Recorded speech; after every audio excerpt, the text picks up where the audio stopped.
How's it going, guys and goddesses? This is the Aka Ra in the building, baby. Yeah, spiritual warrior one. All right, man, they got a lot of liars out here. And the artificial intelligence that they use, that Google uses for search, is putting out a bunch of bullshit. Can't trust anything. Can't trust these people sitting here telling you about Sumerian texts, telling you about Babylonian texts, telling you about the Egyptian texts. They're all full of shit. All right? And they'll sit there and praise Thoth. All the while they'll demonize Marduk. And see, there's a reason why they demonize Marduk. Because, the chief god in today's religion, the primordial God that they discuss is Yahweh, a.k.a. Enlil. And they'll sit there and say Marduk defied God, was a traitor, all that bullshit. And we know it's a bunch of bullshit. First of all, they talk about the Anunnaki and the Anunnaki workers, okay? Giving this indication that the workers for the Anunnaki were, originally the first slaves. And see, you had the Anunnaki, then you had their working class, who were the slaves to the Anunnaki. The Anunnaki workers rebelled against the Anunnaki, were tired of working the mines and whatnot. And then the solution to quell the rebellion of the Anunnaki workers against the Anunnaki gods, the solution to all that was to create a hybrid race of humans to be the slaves. But what they're omitting, lying by omission, is the fact that these Anunnaki workers were human beings. They were the original black man, black woman. It was the original black man, black woman that dug the Tigris Euphrates, okay, that created the Garden of Eden. And see, if you read the Old Testament of the Bible, it tells you there's Adam, Eve, Cain, Abel.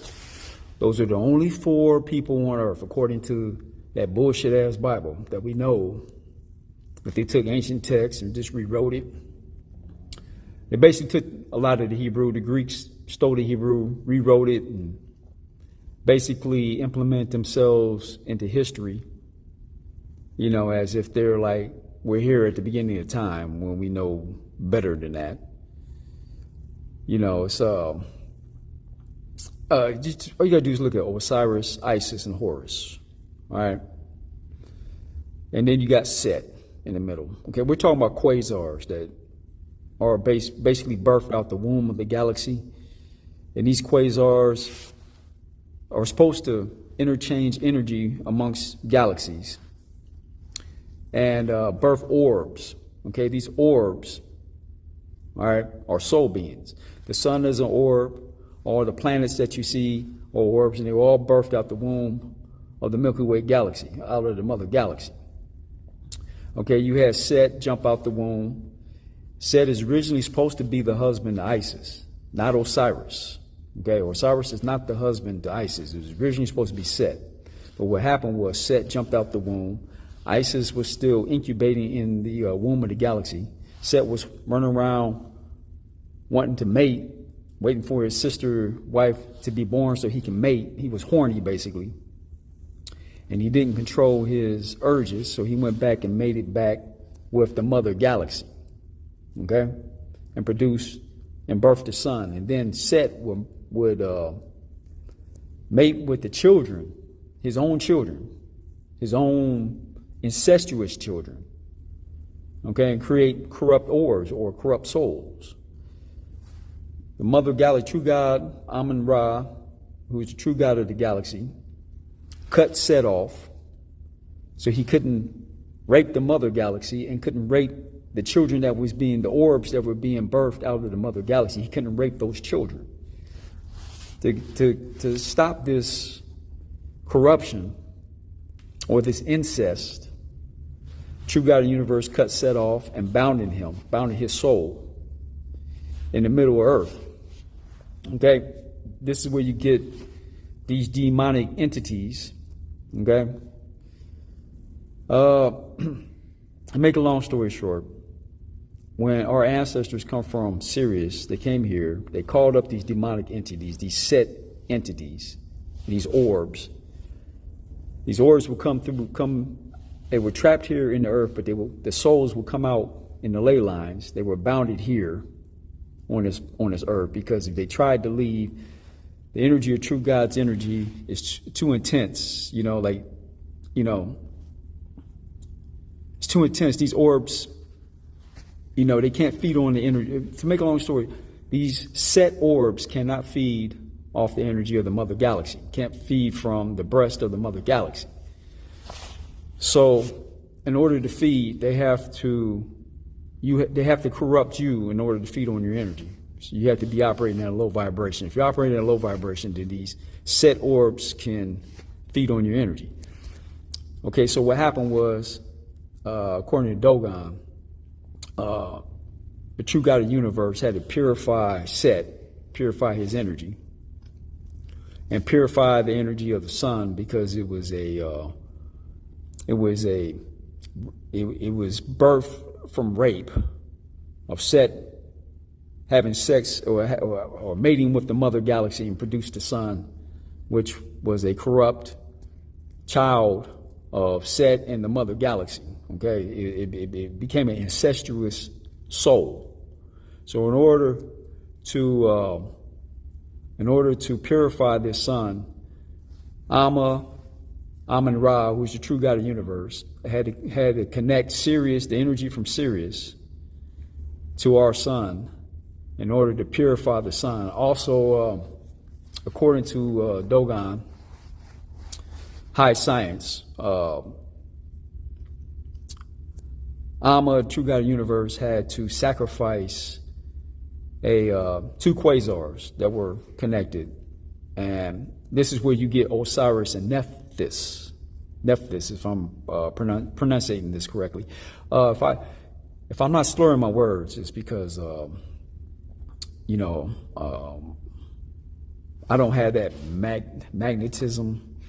I've been channeling energy through my kundalini and pushing it out, so it's not really sitting right here in my throat chakra, in my mouth, so I'm able to pronunciate my words a whole lot better than what I normally can, because I have all that chi energy that likes to sit right here in my throat chakra.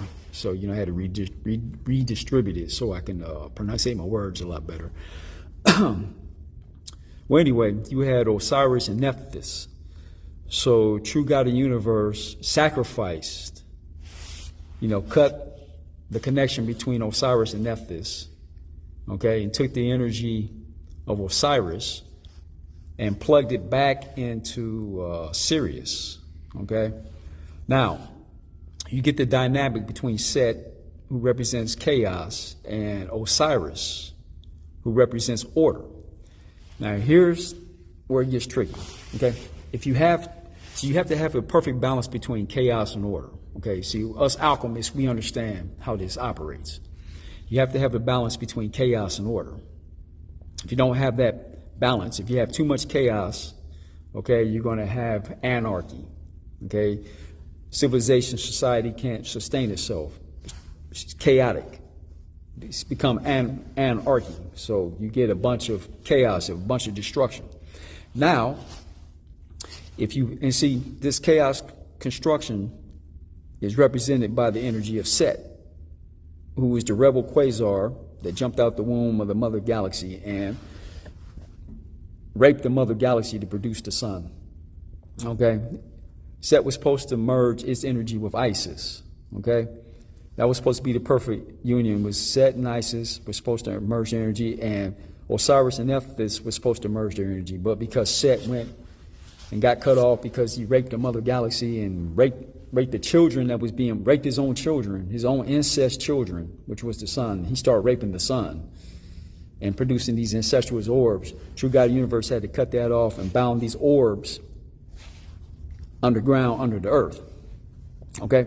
So, these ley lines, sometimes these orbs will come up through the ley lines. Orbs are also produced from different star systems. Okay? Like you got the Sirius star where our souls come from. You have other star systems, you have other galaxies out there that are plugged into the Milky Way galaxy, and they produce certain orbs, okay? Different energies, okay? When these orbs come here to the earth and want to incarnate into a physical body, okay, its energy has to be resonant with a certain DNA code, okay? Now, once you got these different DNA codes, what true God of the universe needed to happen was, in order to get the energy of all these quasars that were birthed out of the mother galaxy, in order to get his energy to become a complete human, you have to receive the energy of 8 quasars. Okay? The original black man, black woman, because they come from Sirius, didn't get the energy of Set, who was actually their father. Okay? Okay?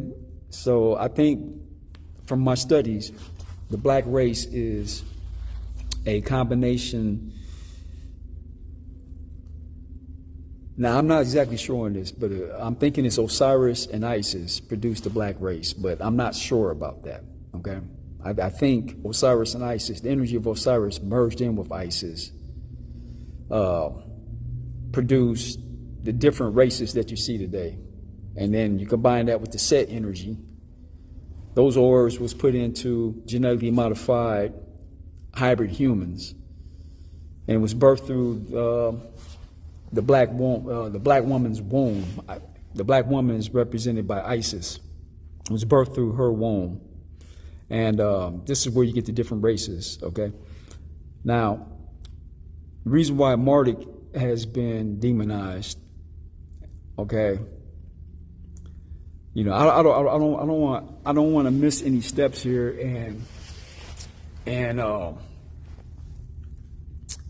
screw up the whole dynamic here.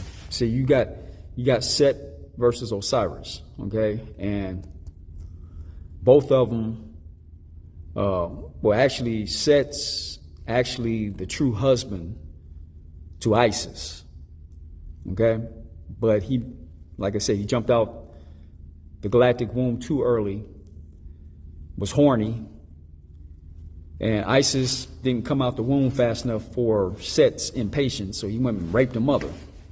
Okay, and then the children that was birthed from that, which is the son, Set raped those kids, his own children. And then the orbs that came from that were corrupt, demonic. This is where you get your demons from. They got bounded inside the earth. Okay? This earth is also plugged in through the sun, through Sirius. Now, back to the origins of the black race, okay? If it's possible that the black race, the black man, black woman, was genetically engineered, because you have quasar 1, okay? The female quasar is your left hand. That's counterclockwise to clockwise, okay? Counterclockwise to clockwise. And it might look like I'm going clockwise in the camera, but it's really counterclockwise. It's your left hand. It's counterclockwise to clockwise, okay?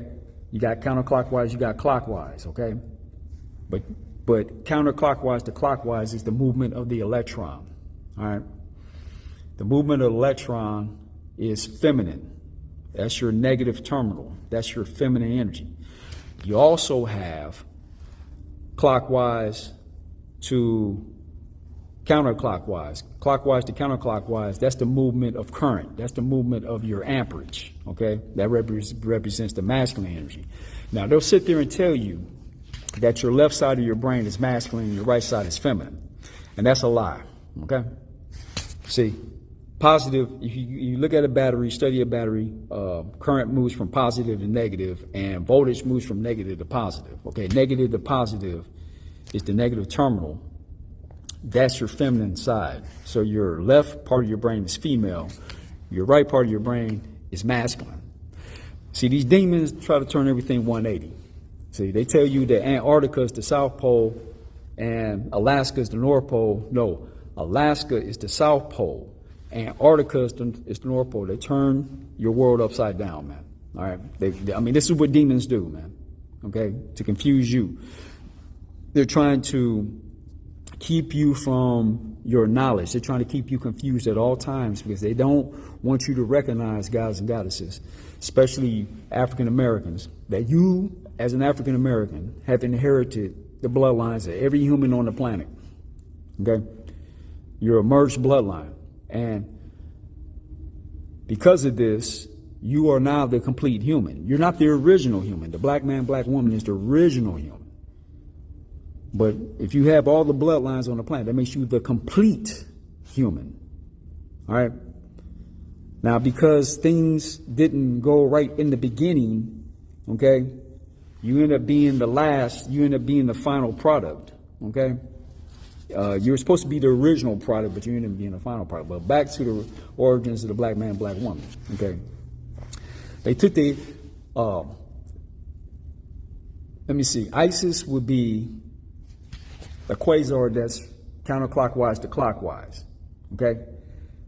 Now, you can have a female quasar, but it still has a feminine, masculine half.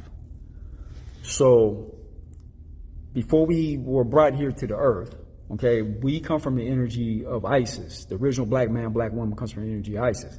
So what they did was they took the feminine, they divided the feminine from the masculine, okay? Now, you'll read about Credo Mutwa.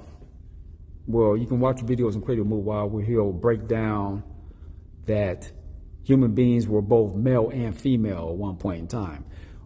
I believe what he's discussing is, at one point in time, yes, human beings were both male and female, okay? But, you know, these male, female humans that were both male and female, he said the reptilians told them to walk into caves. One was red, one was green, or something like that. The humans that went into the red cave came out as women, and the humans that went into the green cave or the blue cave came out as men. Okay, they had penises and whatnot. What Credo Mutwa is discussing is, okay, you can have a female quasar, okay, and you can have a masculine quasar. Okay, they're both male and female. The female is both male and female. Okay, it's just opposite. One's electricity, the other one's amperage. Okay, amperage electricity is just mirrors of one another.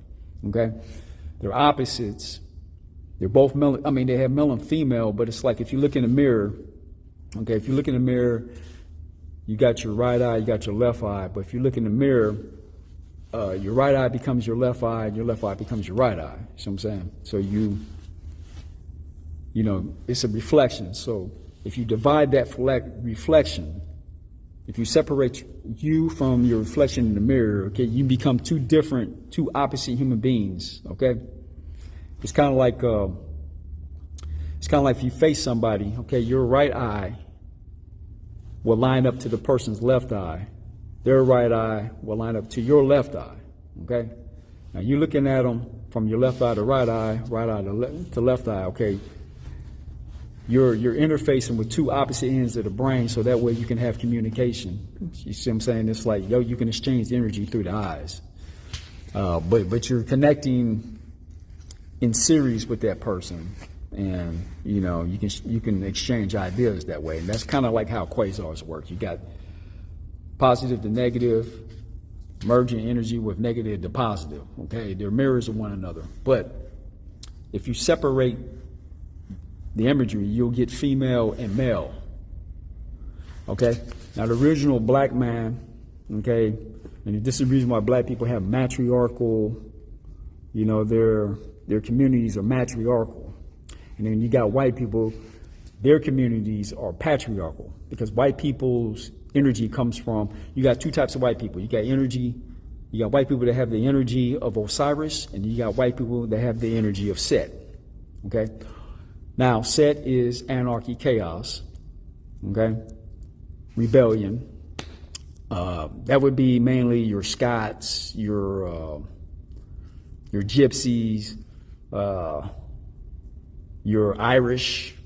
Okay, their energy was, they were formed as Tamahu in lower Egypt, which would be North Africa.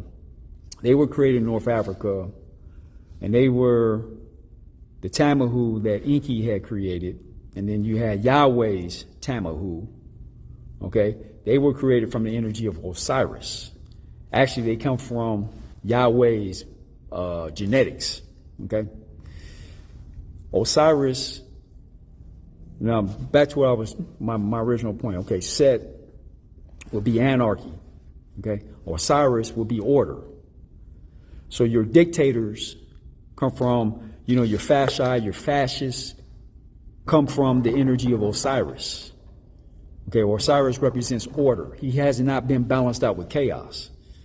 Okay, once you got chaos and order combined, you got the perfect balance between the two. You have divinity. Okay, you have creativity and order. Okay, Set represents chaos. Okay, anarchy. So Osiris was brought to give order to Set. Set was brought to give creativity, freedom to Osiris, because Osiris is a goddamn dictator. The energy of Osiris is what created Serapis. Serapis represents Zeus. Okay, the Greeks, who are Ashkenazis. Okay, Nazis. They're the ones giving order. Got to be rulers. Everything's got to be fucking authoritarianism and fucking, and then you got the demonic types, pagan in a lot of ways, but their energy is chaotic. You get those white folks. Okay, their energy comes from Set. Okay, now you have two types of black folks. You have black folks, that are mixed race. Okay, you got some brothers and sisters that come from, like slave masters, things like me, for example. Okay, I descend from the line of Sally Hemings. Okay, Sally Hemings had children with Thomas Jefferson. Now, Thomas Jefferson would come from the Osirian bloodline. So I would be, since I descend from Sally Hemings, I'm a combination of Isis and Osiris. Okay? And somewhere down the line, I'm sure I got Set. Okay? So I'm a balance, okay, of those two quasars. Now, you got a lot of people who are like, they're not order-based. They free spirits, and, they want to sleep around and do all this other wild shit, okay? They might be a combination, might see brothers and sisters, they're in the freak zone, all that kind of stuff, call themselves free spirits or whatnot, okay? They're a combination of the Set energy combined in with Isis. So you had two types of white lineages merging its genetics back in with black people who is Sirius, who is Isis, okay?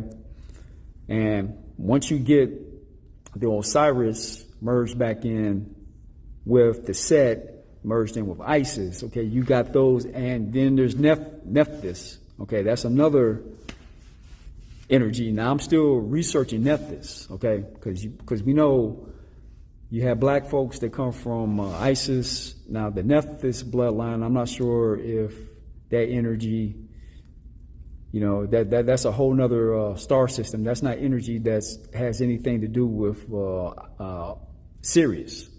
Okay, Nephthys, I got to find out what star, what planet, what galaxy that is. Okay, but you have those orbs that come in too. So, But to make a long story short, you got 8 quasars that shoot out the womb of the Milky Way galaxy. These 8 quasars are supposed to interchange energy with each other, and every human being In order to be a complete divine human, you have to have the energy of all 8 quasars that's birthed out the womb. Black people, the original black man, black woman, got the energy of Isis. And this is where the original black man, black woman come from. Okay? And Isis, because she did not mate with Set, okay? You didn't get a complete human out of that. Okay, you got a half human that divided the masculine energy of Isis from the feminine energy of Isis, but the energy overall is a feminine energy, which is why in Africa you have a matriarchal society. It's all based around Isis. Okay? And then with white folks, you know, they either come from the Set bloodline or they come from the Osiris bloodline. Okay, that's masculine. Okay, that's where the patriarchy and everything comes from.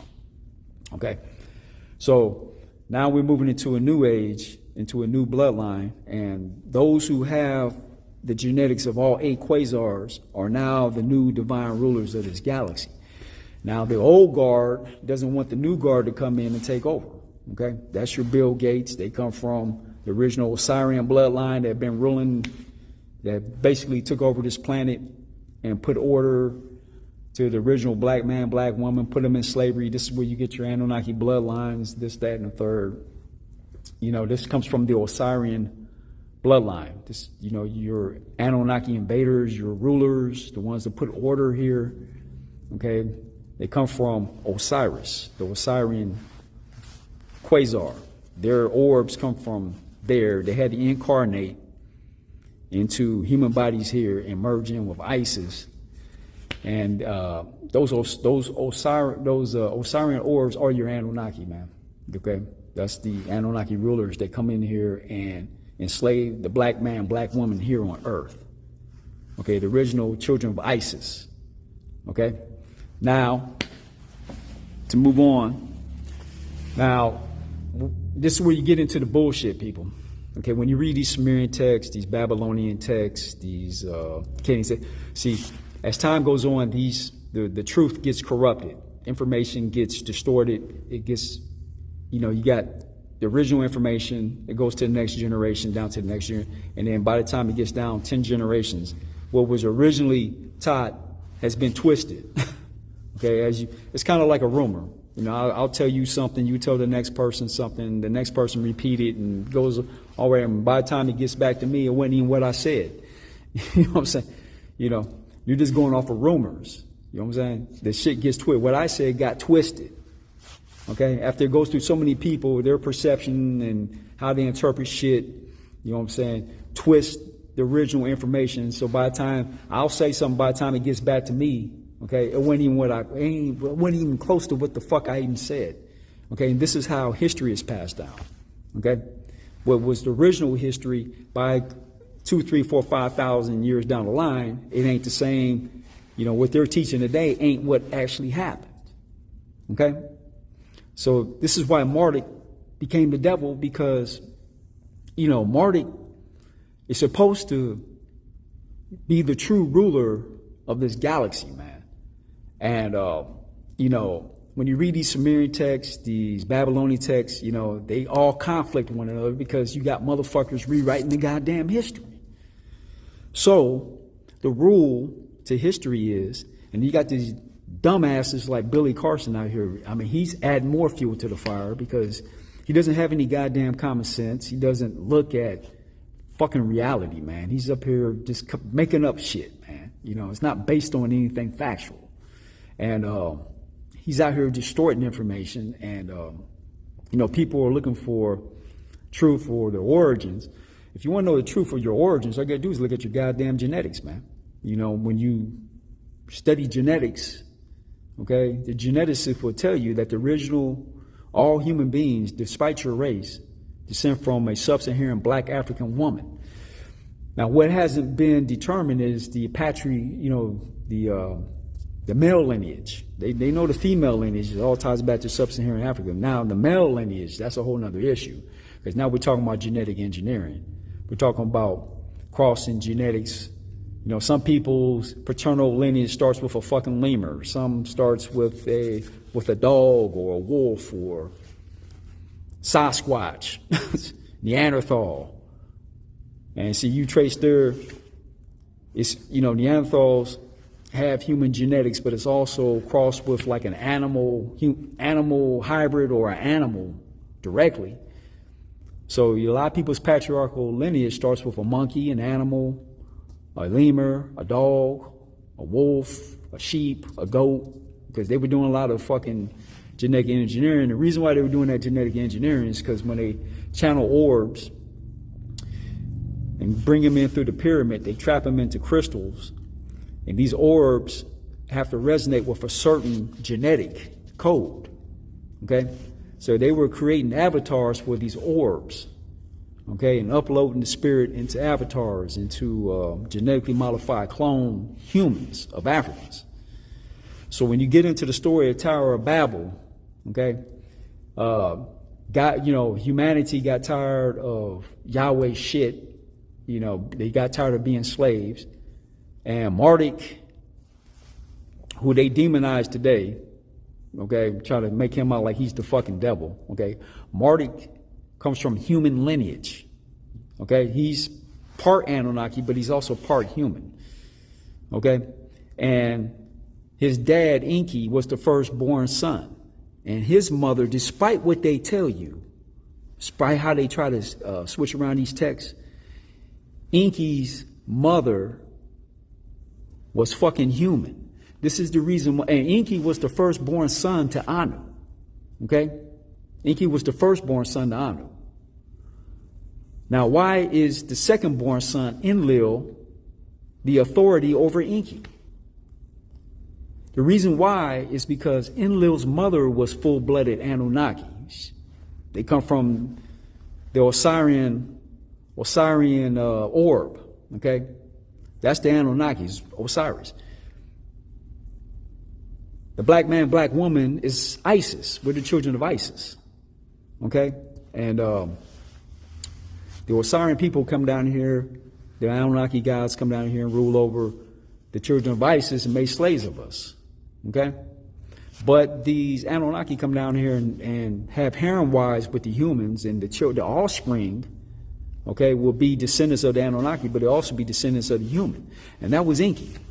And the reason why Enki wasn't able to be first in line to take the Anunnaki throne is because his mother was human. Okay? And Enlil, who's the second-born son, got to be the ruler of the Anunnaki next in line to Anu because his mother was full-blooded Osirian Anunnaki. Okay? So what they were doing was they were also capturing these demonic orbs of Set, and through genetic engineering or through biotron, channeling light, they would take the Set energy as a microwave, basically, and they create like a biotron, shoot the energy of Set onto like an animal and then onto a pregnant woman, a pregnant black woman, okay? And this is how they was genetically merging the energy of Set into the pregnant black woman's offspring, okay? Now these offspring will become unruly. It'd be like Cain and Abel, you know what I'm saying? But it was all through genetic engineering.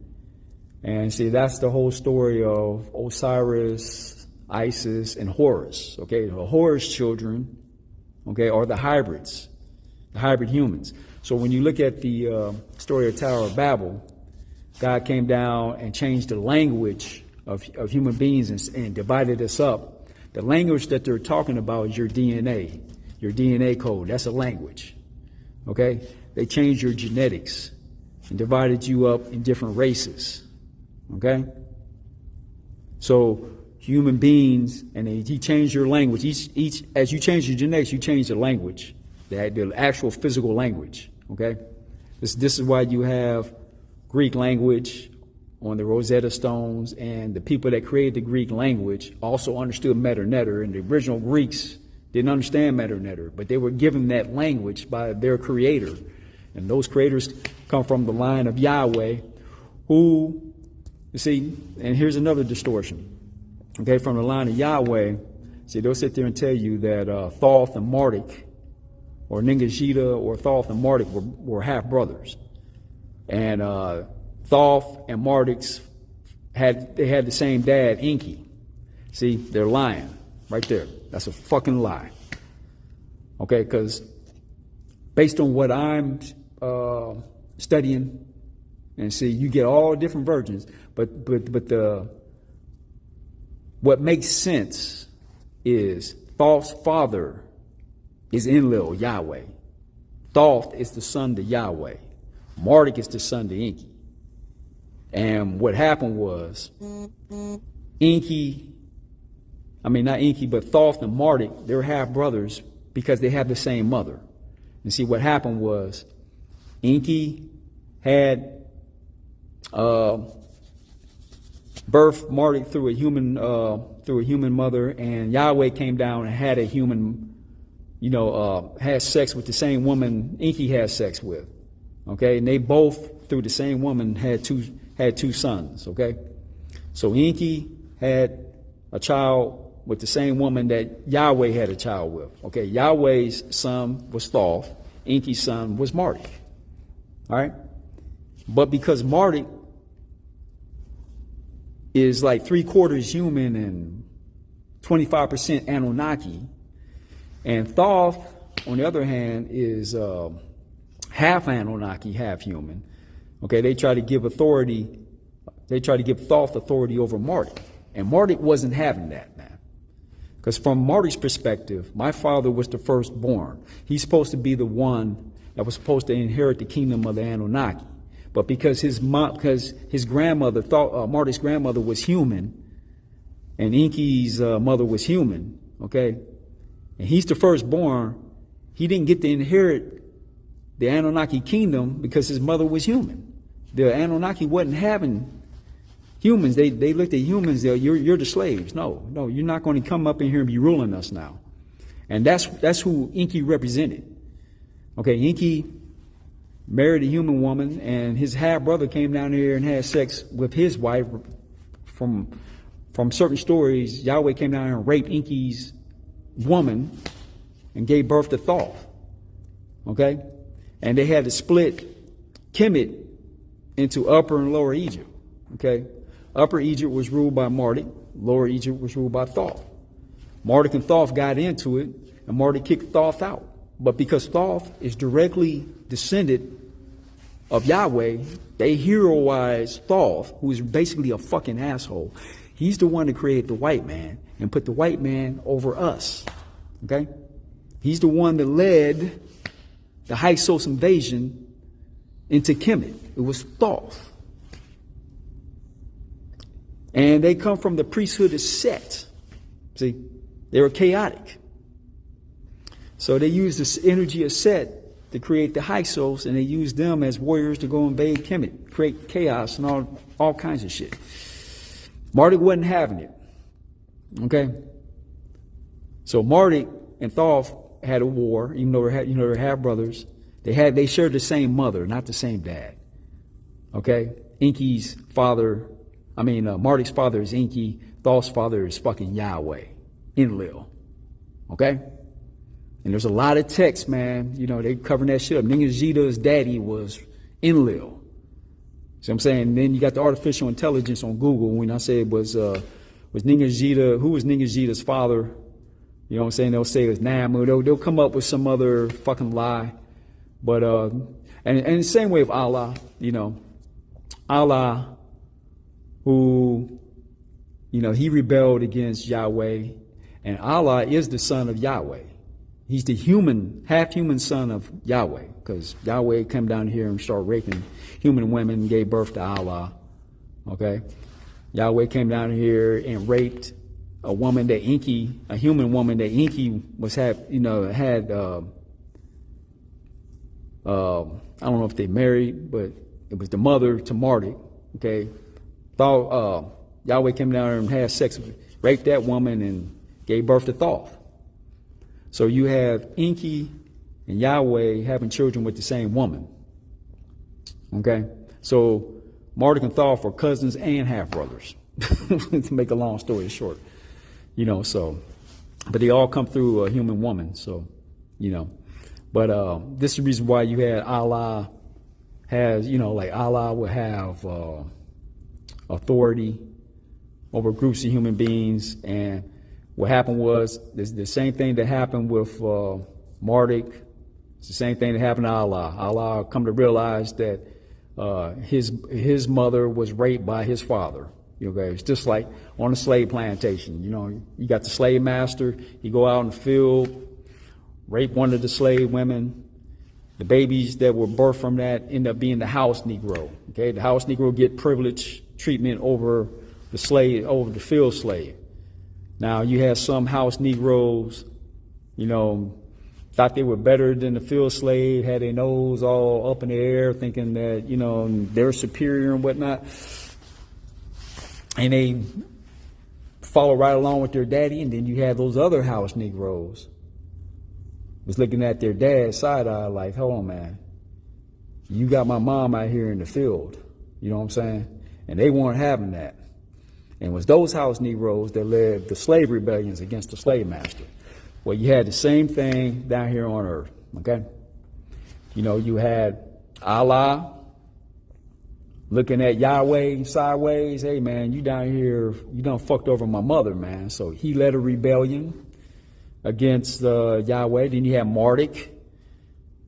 Prior to Allah, you have Marduk.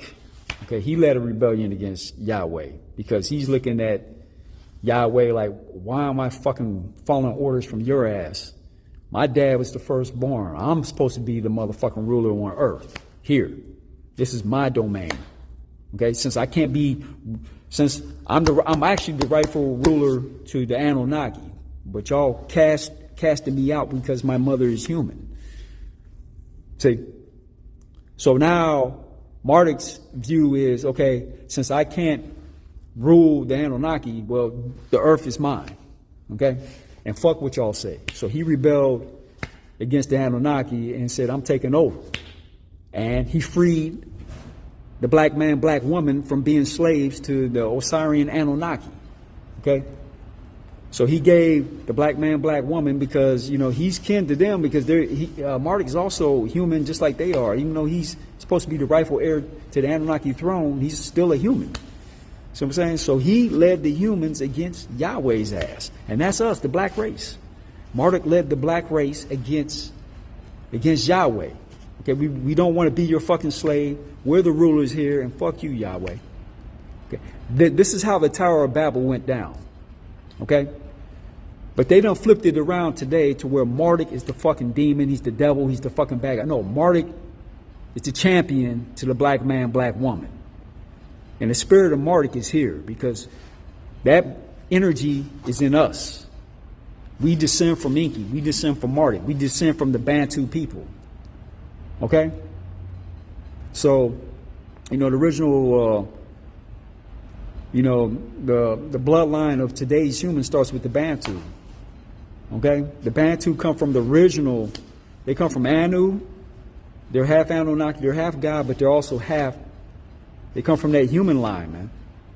You see what I'm saying? And Yahweh came down here to spite us because we turn around, Superman, bring your ass down here. The Batman's down here. We're going to whoop the Batman, a.k.a. the black man. We're here to whoop your motherfucking ass, Yahweh. We're not going to be your fucking slave anymore. So they try to tout Yahweh as we're the disobedient ones. No, we're Yahweh's ruler. Yahweh's supposed to follow our rules. We're the inheritor of the Anunnaki kingdom. See what I'm saying? But we get trapped here. We're the rightful heirs. We're the rulers of the goddamn Elohim, man. We're the Elohim in flesh. This is what they're trying to hide from you, black man, black woman. Okay, because when Anu came down here and raped that black woman, okay, you, the children, have officially become the heir to the throne of the Anunnaki kingdom. Because Enki is the firstborn. And he was born of a human woman. And you come from the line of Enki, the line of Ptah. Guess what? That makes you Yahweh's master.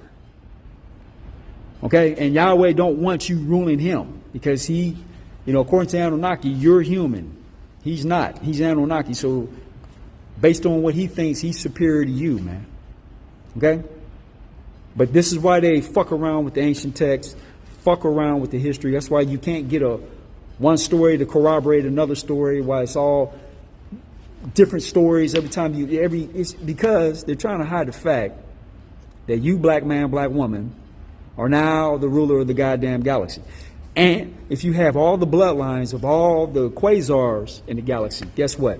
You are now the ruler of this goddamn galaxy. You now inherit the throne. It's your throne. So before you wake up to that fact, they have to wipe you off the planet. That's why you see these Ashkenazis come out with these goddamn robots and shit. But see, this is why a nigga like me, I'm a descendant of Marduk, proud of it. AKA Akara, AKA a black man, AKA the Batman, the dark motherfucking night, nigga. And I'm here to whoop Yahweh's motherfucking ass, because this is round 2, motherfucker. Okay, you got your little Ashkenazis out here telling us what they would come with this bank. That shit's dead, motherfucker. Okay, we're in the age of utopia. And we're going to reclaim not only this earth, we're reclaiming the solar system, and we're going to reclaim the motherfucking galaxy, because we are now the rulers. And y'all Negroes need to wake up to that fact, man. That when they demonize Marduk, they're demonizing you, black man, black woman. This is why you're at the goddamn bottom of the motherfucking planet, motherfucker. They put you there. You're the king in the iron mask. Your younger brother is telling you what to do. And he's the second twin that was born. He put you in the iron mask and is keeping you away so you don't inherit the throne. That's what this is. Watch The Man in the Iron Mask. Watch that movie, because that's what we are. We're the men and women in the iron mask. This is our earth. This is our domain. We are now the rulers. Okay, I've been researching this, man. And this is why they lie about everything. This is why, like motherfucking dumbasses like Billy Carson come out of here and he'll address Anunnaki, he'll talk all that shit, and he'll sit there and demonize Marduk. But if you ask Billy Carson, why are black people at the goddamn bottom of the earth? How did that happen? Why are we always the ones fucking, being treated like shit, being at the bottom of the fucking earth? Why are people that science is all came out and said your genetics tied back to a black man, black woman? That black woman that you come from had to have a father, so you come from that black man too. Why are we at the goddamn bottom of the earth? Well, if you look at white people, they worship Yahweh. They're Ashkenazis. Okay? They come from the line of Osiris, or they come from the line of Set. Okay? You got one group that creates chaos. You got the other group that creates the order, and this is their control mechanism to keep us in line. Right? They create. Hey, if we start to take advantage, they'll bring the chaos in. And then that gives them a reason to come in and crack down on you. See what I'm saying? That's why they do shit like 9/11. That's why they're all Satanists. You know what I'm saying? The motherfuckers that run the church, okay, are the ones that fucking call up the goddamn demons, man. And that motherfuckers, the Catholic Church, they do blood rituals. They drink the blood of Jesus, eat his body. They're fucking Satanists, man. Okay? They come from the line of Osiris. All right? And they use the energy of Set to create chaos in the world, man. It's all sorcery, man. It's all alchemy. It's all sorcery. You have to read through this shit, man. And, they get these dumb little Negroes like Billy Carson come out here and fucking play kiss ass. And he ain't going to come out and tell the truth because he's making money, man. Okay? And the truth ain't going to come out until we take this shit over, man. So, it's just that simple, man. Okay? And I'm going to walk over a little bit of this evidence and, mull over what I'm telling you, but I'm going to show you the bullshit, man. Okay? We'll continue. Okay, like I was discussing. Okay, see in the Bible, if you read the Old Testament, they tell you there was Adam, Eve, Cain, Abel. And these were the only 4 people on planet Earth, according to the Bible. So we know this is a bunch of bullshit. Because, see, Cain kills Abel. So now you have Adam, Eve, Cain. So the next question is, the Bible discusses that Cain got a wife. Now, who the fuck was Cain's wife and where the fuck did she come from? And see, they're going to come up and make up some bullshit on this. All right? Now, check this out. It tells you right here. The identity of Cain's wife is not explicitly stated in the book of Genesis, but see, Genesis is the generations of Isis. But later, rabbinic and traditional sources identify her as Awan. Now, you know they made this shit up. And see, they're going to contradict themselves. See, I'm going to show you where, you know they're lying, okay, when they come up with this bullshit. Okay, here we go. His sister, okay, identify her as Awan, his sister. Okay, nowhere in the Old Testament did they say Cain and Adam and Eve, Cain and Abel, and there was a sister. That was never mentioned in the Old Testament. All right, but anyway, here we go. According to these traditions, they were the children of Adam and Eve, and Awan married Cain after the birth of their first child, Enoch, okay? Now here go biblical absence, okay? The biblical text only states that Cain knew his wife after being driven from God's presence without naming her. So Yahweh kicked Cain out of the fucking Garden of Eden. So Cain goes outside the garden and finds a wife. So what the fuck does that tell you, man? And who is this God that kicked Cain out? See, we're talking about Yahweh, right? Yahweh. Now they'll sit there and say Enoch created the Adamu, okay? The Adamu and Adam are 2 different creations, okay? Because the Adamu, okay, is the Neanderthal, is the Bigfoot, is the Sasquatch. Okay, that was the first human that was created. That was the human that was created by Enki. And that became like your Homo erectus. Okay, and they find bones of Lucy. And when you look at that, that's a monkey crossing with a human. Okay, that's the Adamu. Okay, that's the father and the mother of Adam and Eve that they're talking about here in the Bible. See, this Adam and Eve right here was birthed 6,000 years ago or 6,500 years ago. So we're talking about a full-fledged human that had no melanin. But the Adamu that they're saying that Enki created was a hybrid human, was a Sasquatch, was like the chimpanzee or the fucking orangutan, or because if you look at a lot of those animals out there in Africa, like the chimpanzee, okay, that was created from human genetic. It's a monkey crossed in with human, which is why chimpanzees can walk upright like human. They have human emotions, and they don't have a tail like a monkey, even though it's a monkey crossed in with a human. And then they took this monkey and humanized it, okay, from the chimpanzee. Okay, you'll get a Homo erectus. From the Homo erectus, you'll get a Neanderthal. From the Neanderthal, you might get a Bigfoot Sasquatch. From the Bigfoot Sasquatch, you might get a Cro-Magnon man. From the Cro-Magnon man, okay, you might get an Aboriginal or a person from Papua New Guinea. Okay, from that, you get an Asian or an East Indian. From the East Indian, you get the Caucasian. Okay, if you look at genetics, that's the pattern, man. Okay? So when they tell you that Cain had a wife, that tells you that Adam, Eve, Cain, and Abel were the first humans created by Yahweh in the Garden of Eden. But they're not the first humans, because Yahweh, God of the Old Testament, did not create humanity. Humanity was considered the Anunnaki. They were the Anunnaki workers. That's the black man, black woman. So these gods of the Old Testament, these guys did not create the black man, black woman. The black man, black woman was enslaved by the Anunnaki. They were not created, and they were called Anunnaki workers.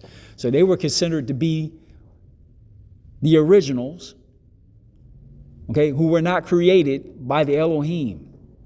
Our ancestors, the Elohim, did not come down here and create the black man, black woman. The black man, black woman is a divine entity that was already here before the Anunnaki showed up. See, this is what they're not telling you. And when the Anunnaki came here, they had their laws of rulership and inheritance. Okay, their law was the firstborn son to the king or to the ruler, who was Anu at the time. His firstborn son was supposed to inherit the Anunnaki kingdom. Anu's firstborn son was to a human woman. And see, this AI will sit here and lie and tell you that Enki was not born from a human woman. All right, let's get into that. See, it'll tell you right here. Okay, hold on, take it back. Okay, according to this AI, see, this AI contradicts itself. Okay, I'm gonna show you how it contradicts itself. It tells you, Enlil is widely considered the firstborn son of Anu.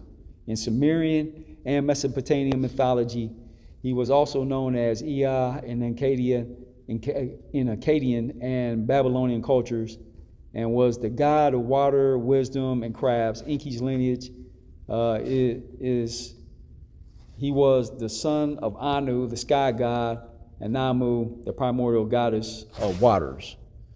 Okay, and some people say that Enki was born of Antu. Because, you know, if you listen to Credo Mutwa, who's the Zulu shaman, okay, he'll tell you that Anu and Antu birthed the Bantu. Now, we know the Bantu are human beings. They had to come from human lineage somewhere down the line. Okay? Now, if they descend from Anu and Antu, that means, and the Bantu are humans, that means Antu had to be a human woman. See?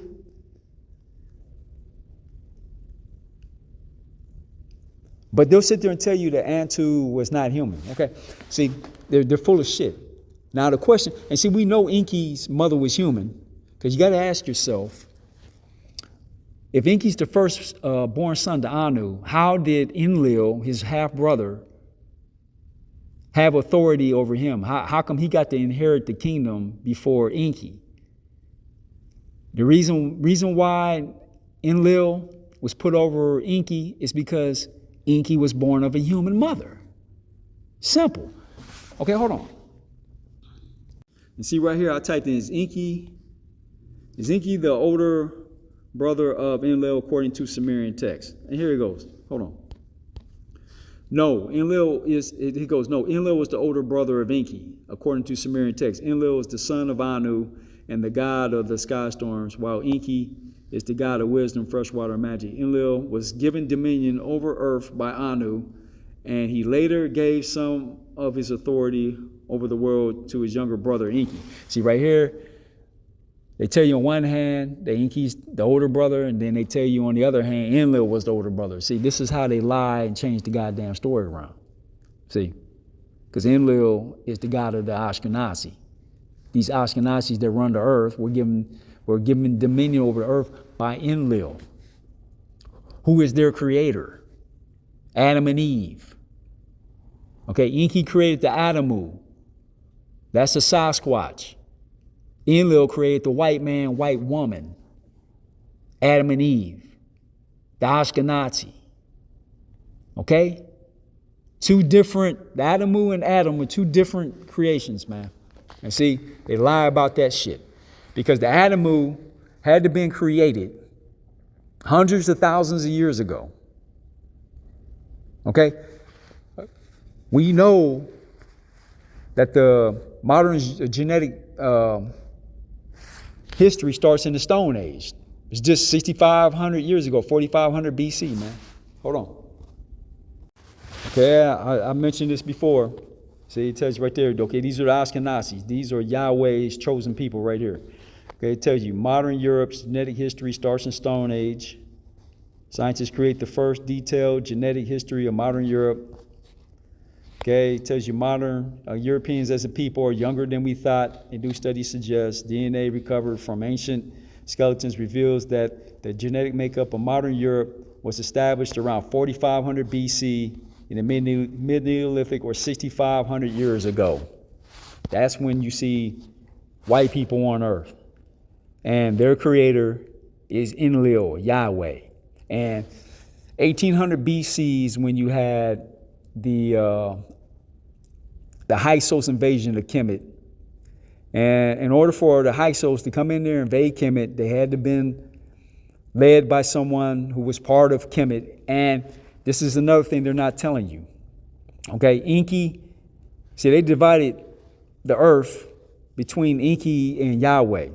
Okay, Enki ruled the Apsu, and Yahweh ruled, in other words, Yahweh ruled the southern part of everything under the south of the equator, that was Yahweh's domain.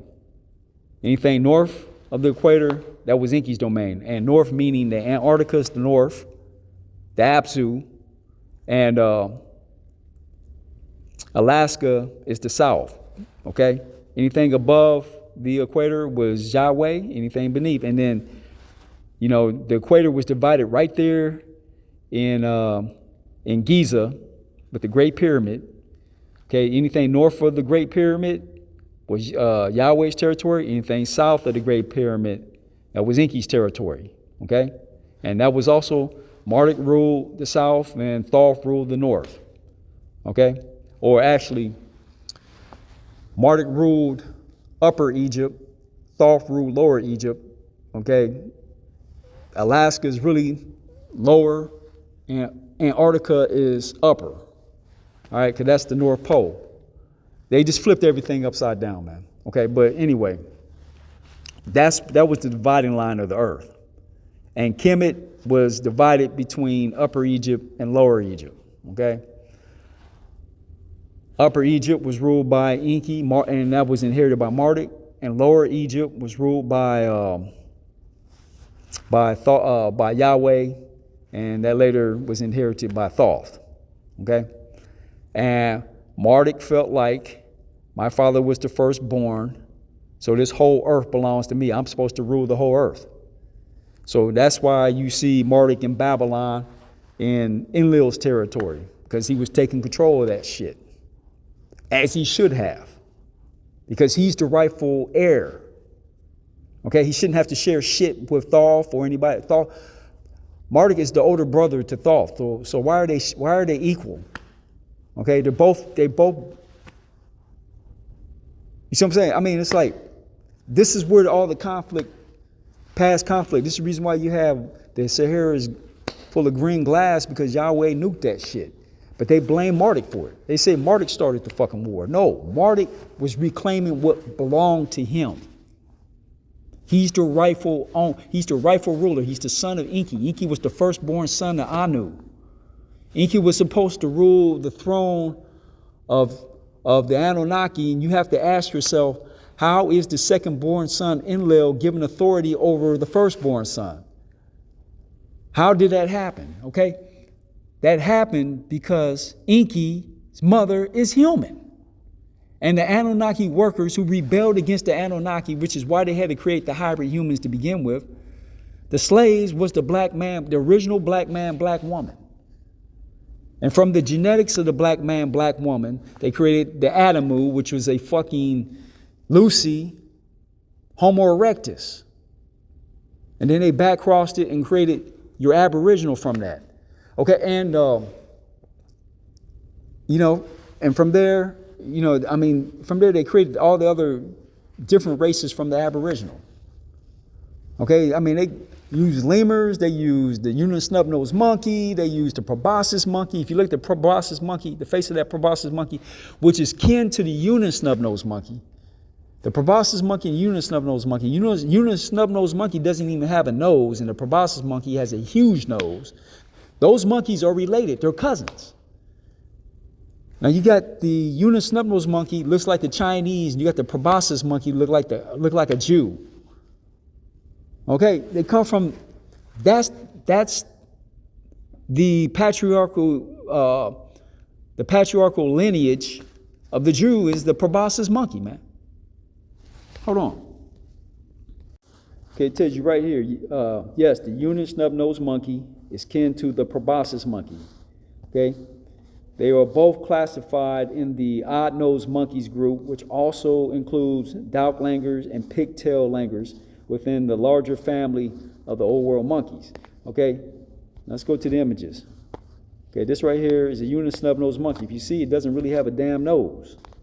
Okay, but if you go to the proboscis monkey, let me see, we go to a proboscis monkey. See, they got a proboscis monkey on there. See, right there, if you look at the face of that, you see the face of the Asian, the Chinese, right there. Okay? These are unisnub-nosed monkeys. This is where you see Japanese, Asian features come from this particular monkey. Now, if you look at the proboscis monkey right there, it looks like a Jew. And this proboscis monkey is this proboscis monkey with that gigantic nose, with Jewish-like features, Ashkenazi features, this is where they create the Ashkenazi bloodline from, is kin to this monkey here that doesn't even have a damn nose. How is this monkey and that monkey even related? These monkeys and that monkey are kin. And they tell you right there. Yes, the unisnub-nosed monkey is kin to the proboscis monkey. Now, how did that happen? See, this is Inky's genetic engineering. Okay, they humanize these monkeys. This is the reason why the rhesus monkey has Rh positive blood like a human. It was created from human genetic. So Inky was creating these hybrid humans, creating these Bigfoots, Patterson Gimlin film. Okay. Okay. See, this is the Adamu that Inky created. Okay, the Sasquatch, the Homo erectus, the Bigfoot, right there. That's the Adamu. This is the ancestor of the different races on the planet. Okay, this is the ancestor to the East Indian, ancestor to the Aboriginal, ancestor to the white race. That's why they're 2 to 5% Neanderthal. And this is why black people don't have Neanderthal DNA. And then when I see a knuckle brain like Billy Carson out here talking shit about fucking Marduk, calling him Amun-Ra and he was evil and all that bullshit, motherfucker, you just playing right into the fucking hands of the goddamn liars. The Ashkenazi liars, man. And man, Billy Carson is just a dumbass, man. He has no common sense. You know, he's trying to put together these texts and as if that shit wasn't rewritten and switched around. I mean, they were up there using artificial intelligence to translate the Dead Sea Scrolls, and they come to find out that those scrolls were altered from the Bible. So these people were rewriting shit then. So how can you trust anything? You have to go through genetics to find out what the real deal is, man. And the first Homo erectus skulls, Homo erectus remains is right there in Africa with Lucy. And of course, they're going to date to be back millions of years ago, and I don't think Lucy was no more than 500,000 years ago. Okay? Because you can cross human genetic with a monkey. Within 9 months, you're going to have a human-monkey hybrid, and it didn't take millions of years for it to come about. Okay, so all what they're talking about is a bunch of bullshit, and you know it's bullshit because if a monkey can magically transform into a human, how come you don't see monkeys today magically transforming into humans? Okay, these monkeys have tails. You cross in with a human, okay, the offspring of that is going to be part human, part monkey. And if you see they separate the ape from the monkey, but the ape is practically a monkey crossed in with human genetic, which is why the ape doesn't have a tail. Because it's part human. All right? And they created these human hybrids. This is what Inky created. Inky did not create the white race. Yahweh created the white race. Thoth created the white race. Okay, Thoth is, he, according to some texts, he was there with Inky in the creation, when they was creating this Adamu right here, creating the hybrid. So I'm sure Thoth learned from Inky, and then he turned around and created his own race of people. He created the white race. This is why they revere Thoth and they hate Marduk. All right? So, this is what Inky created. They're talking about this is the Adamu right here. This Bigfoot Sasquatch. That's the Adamu. Adam is the white man, the Ashkenazi man. So you know the difference. And see right here, now they got to lie and change the history books around, okay? See, I had read earlier that Enki's the first son to Anu. So how the hell, if Enki and Enlil are sons to Anu and Enki is Anu's first son, then how is it they come? No, Enlil is not the older brother of Enki. The Sumerian text describes them as brothers, but Enlil is the older brother. According to Wikipedia, in some myths, Enlil is Enki's older brother. Okay? See right there, this is how you know they flip the fucking scripts around, man. No, Enki is the first son to Anu. Okay? Enlil's the second born son. So why is Enlil first in line to inherit the throne of the Anunnaki and not Enki? See, this is the question you have to ask yourself, man. The reason being is not because Enki's the younger brother as they're trying to lie and switch the fucking story around. Enki's the older brother. The reason why Enki's not the inheritor, because his mother is not Anunnaki. It's not Osirian Anunnaki. His mother was human. See, it tells you right here. Yes, Enki and Enlil are half brothers, with their father being the sky god Anu. Their mothers are different. Enki's mother is Nama or Namu, the primordial. See, they're lying about that, the primordial sea, while Enlil's mother is Ki, earth, according to some traditions, or Antu, according to others. Okay, Antu is actually the mother of Enki. Okay? Antu's also human, and she's the mother of the Bantu. All right? Okay, the relationship is defined by having the same father but different mothers, making them half brothers. Okay? Hold on. But Enki is the firstborn, man. You see right here, according to AI, okay, now they're saying, no, Enlil is not Enki's older brother. Okay, in some Mesopotamian traditions, Enki is considered the older brother, while other sources state that Enlil is the older, or that they are brothers with no clear age difference specified. There is no consistent agreement on the age difference and the different myths. Okay, see, they're going by Mesopotamian traditions. So, they're trying to lie and confuse. Enki is the firstborn son, man. And see, this is how they confuse the text. I'm just showing you the games they like to fucking play. Okay? They don't give you no clear definition on anything. Okay, here you go. No, Sumerian texts do not consistently, but they do portray that Enki is the older brother. They just say it's not consistently portrayed. But anyway, okay, no, Sumerian texts do not consistently portray Enki as Enlil's older brother, even though they'll sit there and say that Anu's first son was Enki. These motherfuckers are full of shit. See, they're trying to rewrite history. They're trying to confuse everything. This is what these Ashkenazis do, man, because they were created by Yahweh, man. And Yahweh put them over us because we rebelled against fucking Yahweh. Okay? Make a long story short, okay? We, the black race, we're the ones that built the Tower of Babel. We're the ones trying to open up the vortex and evict the orbs, these set orbs up through that vortex. And Yahweh came down here. Before that could happen, Yahweh came down here and destroyed the Tower of Babel and then took us and changed our language, which means he took our genetics and created different races of people, okay? So different groups, so we can't unite against his ass. Okay, he got his chosen people, put them in authority to run this earth over us. Because we are the ones that rebelled against him. We're the ones that the Bible is saying was being disobedient, but we weren't being disobedient.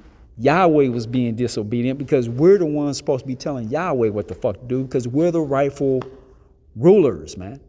We descend from Enki. And Enki's the firstborn son. And the reason why they gave Enlil authority over Enki is because Enki's mother was human.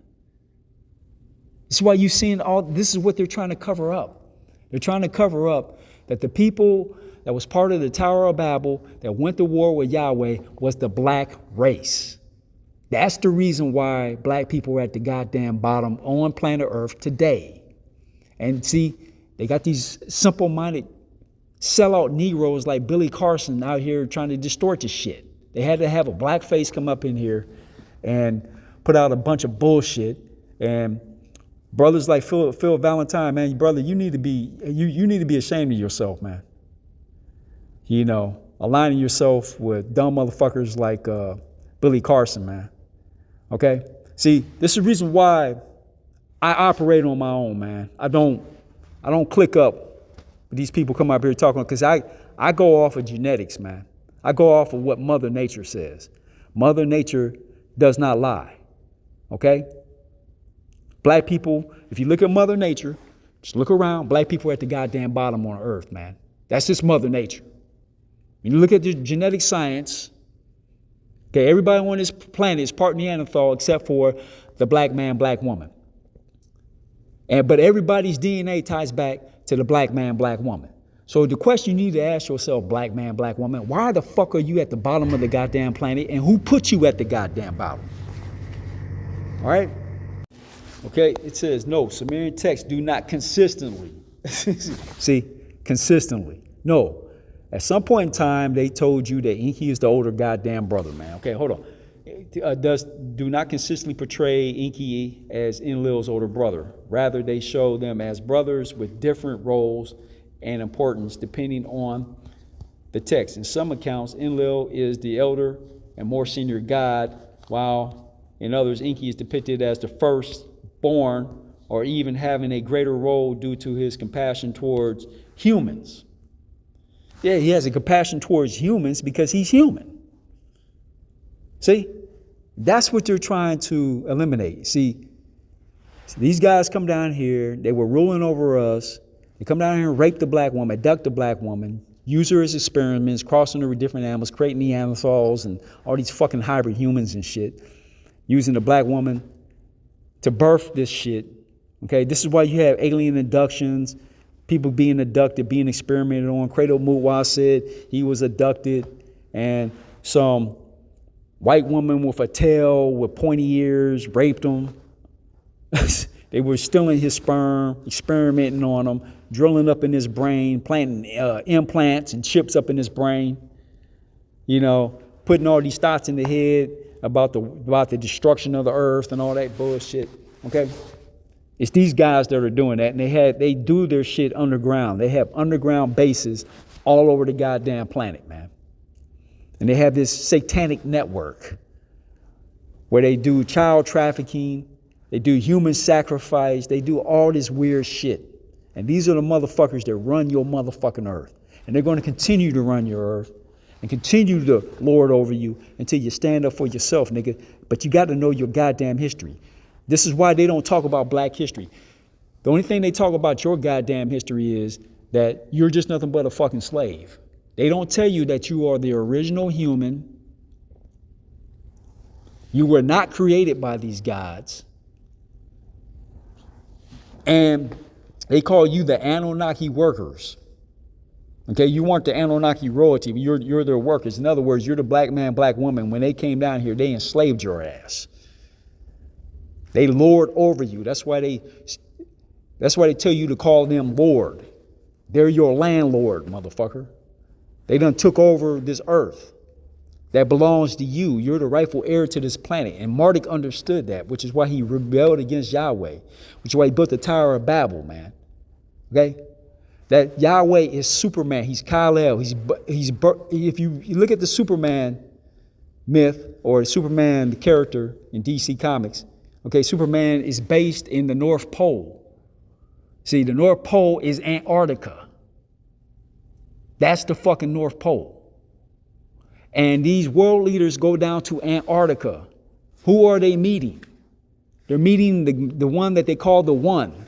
That's Yahweh's ass. That's Superman. All right? Admiral Byrd talks about the One. See, it tells you right here, Admiral Byrd, Antarctica, and the Secrets of Agartha. Okay? Join us as we delve into the mysterious adventure of Admiral Byrd, Richard E. Byrd, and his secret diary, documenting an expedition to a hidden land within the North Pole. Byrd's diary describes encounters with an advanced civilization in Agartha. Here about lush landscapes, extinct creatures, like woolly mammoths, and the dire warnings these beings gave about humanity's destructive path. Okay, we'll explore themes of higher consciousness and the alleged government cover-up that has kept these revelations hidden. And of course, the Nazis were basing themselves there in Antarctica.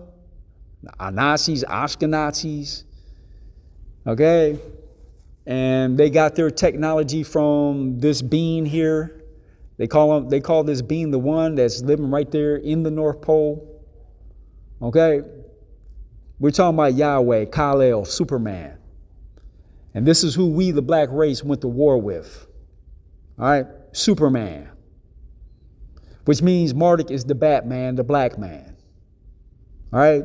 This is where they get their comic books from, man.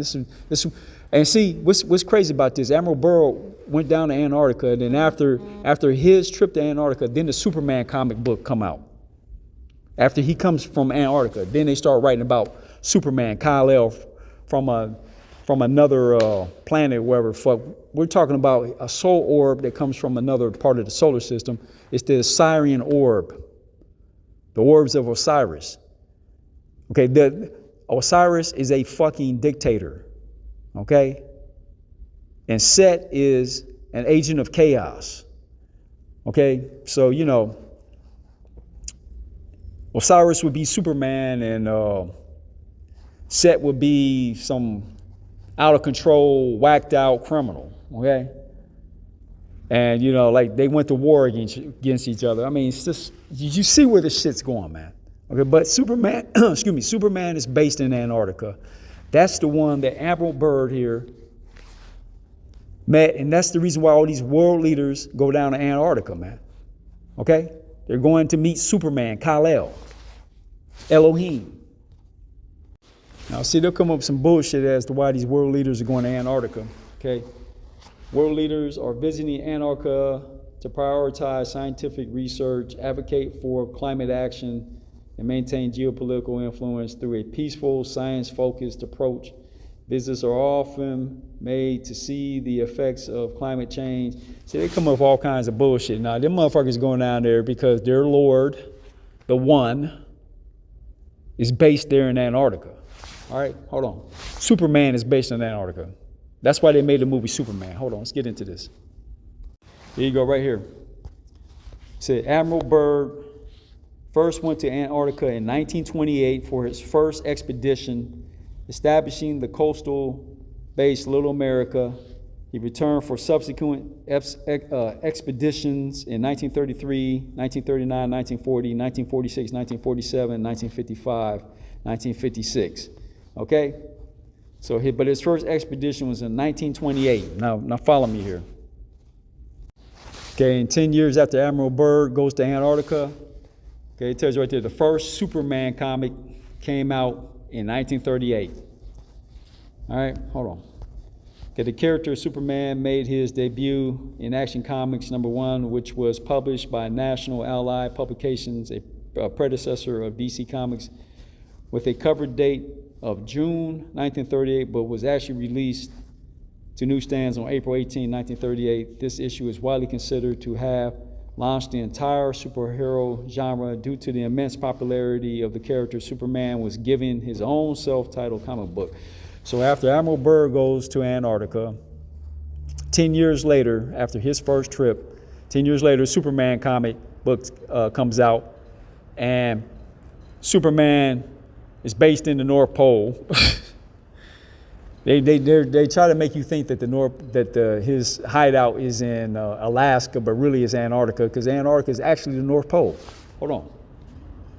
Okay, right here it tells you Superman's lair is the Fortress of Solitude, a secret sanctuary typically located in a remote icy region like the Arctic. Okay, its exact location has varied across different stories, sometimes appearing in places like the Antarctic. So when the world leaders are going down there having their little congregation in Antarctica, okay, they're meeting Superman, the One that Admiral Byrd was discussing. Admiral Byrd referred to the being that he met down there in Antarctica as the One. All right. Yep, and of course they're going to try to make this a hoax. Okay, Admiral Byrd did not meet a specific being named in official records of his Antarctica. We ain't talking about official records. We talking about his diary. As the claim that he encountered a higher civilization in Antarctica originates from a supposed secret diary and is not part of historical or scientific accounts. His expeditions focused on scientific research, exploration, establishing bases like Little America. The secret diary narrative is widely considered a hoax or misinterpretation of his life and voyage. Okay, hold on. The secret diary, here we go. Okay, the notion of meeting a higher civilization comes from a document that claims to be a secret diary from his final expedition in 1947, which describes encounters with flying saucers and beings from a higher civilization. See, that tells you these flying saucers are being manufactured here. Okay, they're not flying in outer space with these fucking flying saucers. If anything, what they do with these flying saucers is to travel from different solar systems and different planets. Okay, they open up a wormhole and then they can fly the flying saucers. No different than all these planes disappearing, the Malaysian Airlines flight disappearing. It disappears up in a wormhole. So these flying saucers that people are seeing and whatnot were manufactured here and was manufactured by Yahweh's punk ass, who was the Lord of the fucking sky, and they're based right there in Antarctica. Okay, so when we come in and start changing shit and doesn't go along to what Yahweh's ass wants, see what they don't tell you is pulse weapons. Using pulse weapons, using high frequency weapons, things of that sort. Okay, you can fuck Yahweh up with that. And I'm quite sure that's what Marduk was doing, the Batman. Okay? Using these pulse weapons, to take down his craft or whatnot. But anyway, see, they're trying to cover up what's really down there in Antarctica. See, these world leaders ain't going down to Antarctica, the middle of nowhere, for their fucking health. Okay, or for this climate change bullshit that they're coming from. Okay. It's a known fact that Admiral Byrd took a whole armada of ships down to Antarctica and come back with half the fleet. So what happened to half his fleet? Okay, they said he got attacked by UFOs and flying saucers. Okay, and according to that diary, he met the one. All right, and see, they seem to be using this AI, using Google to cover this shit up. Because a lot of people put this information out. And based on what I read and based on looking at that fucking pyramid, got giant stone stacked 40 stories up. Okay, there's a higher advanced civilization of people that still exist here on this earth, and they have life extension technology. They can eject their orb or their spirit out of their body and upload it into different clones and live forever. They can resurrect themselves via cloning and live forever. Okay, they can come into different avatars, or they can come into your avatar and give you information, or they can walk around as a human being in different bodies. They can walk around as a Sasquatch. They can walk around as a dog. They can walk around as a human being. You know what I'm saying? They can walk around with any race of human. Okay. So they have that advanced knowledge, and like people like Vladimir Putin, he sent a contingency of people down to Antarctica, and now he's talking about he wants to live forever, man. He has life extension technology, and he's meeting with a consort of world leaders to figure out how to live forever, pretty much. Hold on. He tells you right here is Vladimir Putin's goofy ass. He's one of these agents. He's not a good guy. He works for the World fucking Economic Forum.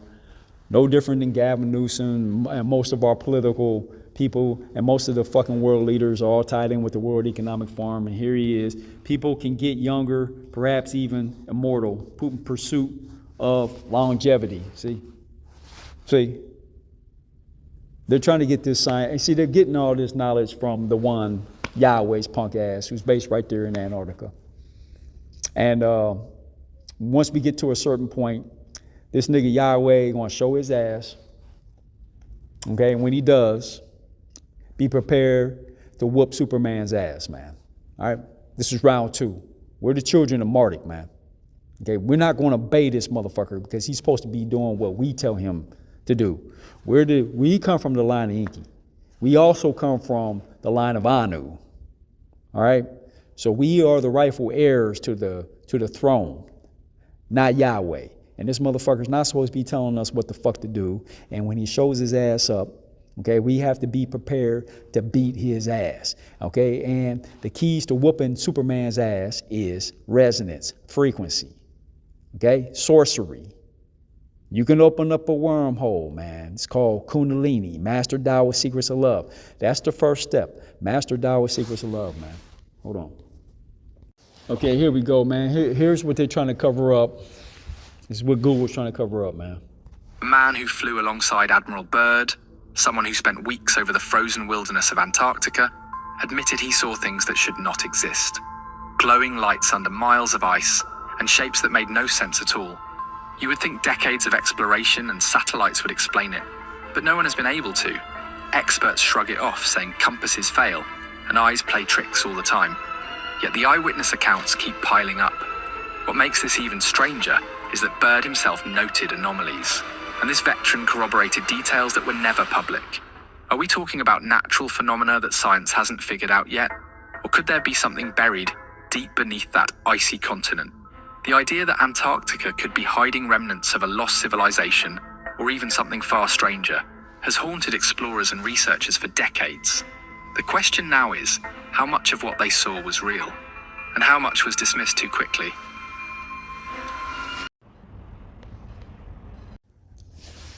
Yes, the Admiral Byrd took an armada of ships down to Antarctica, a whole big-ass fleet.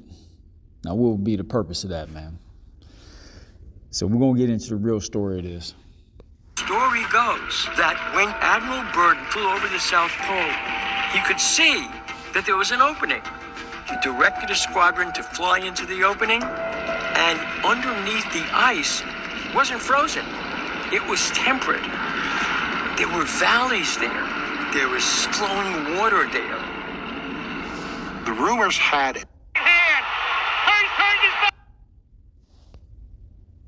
that he had discovered areas of Antarctica that were free of ice and snow.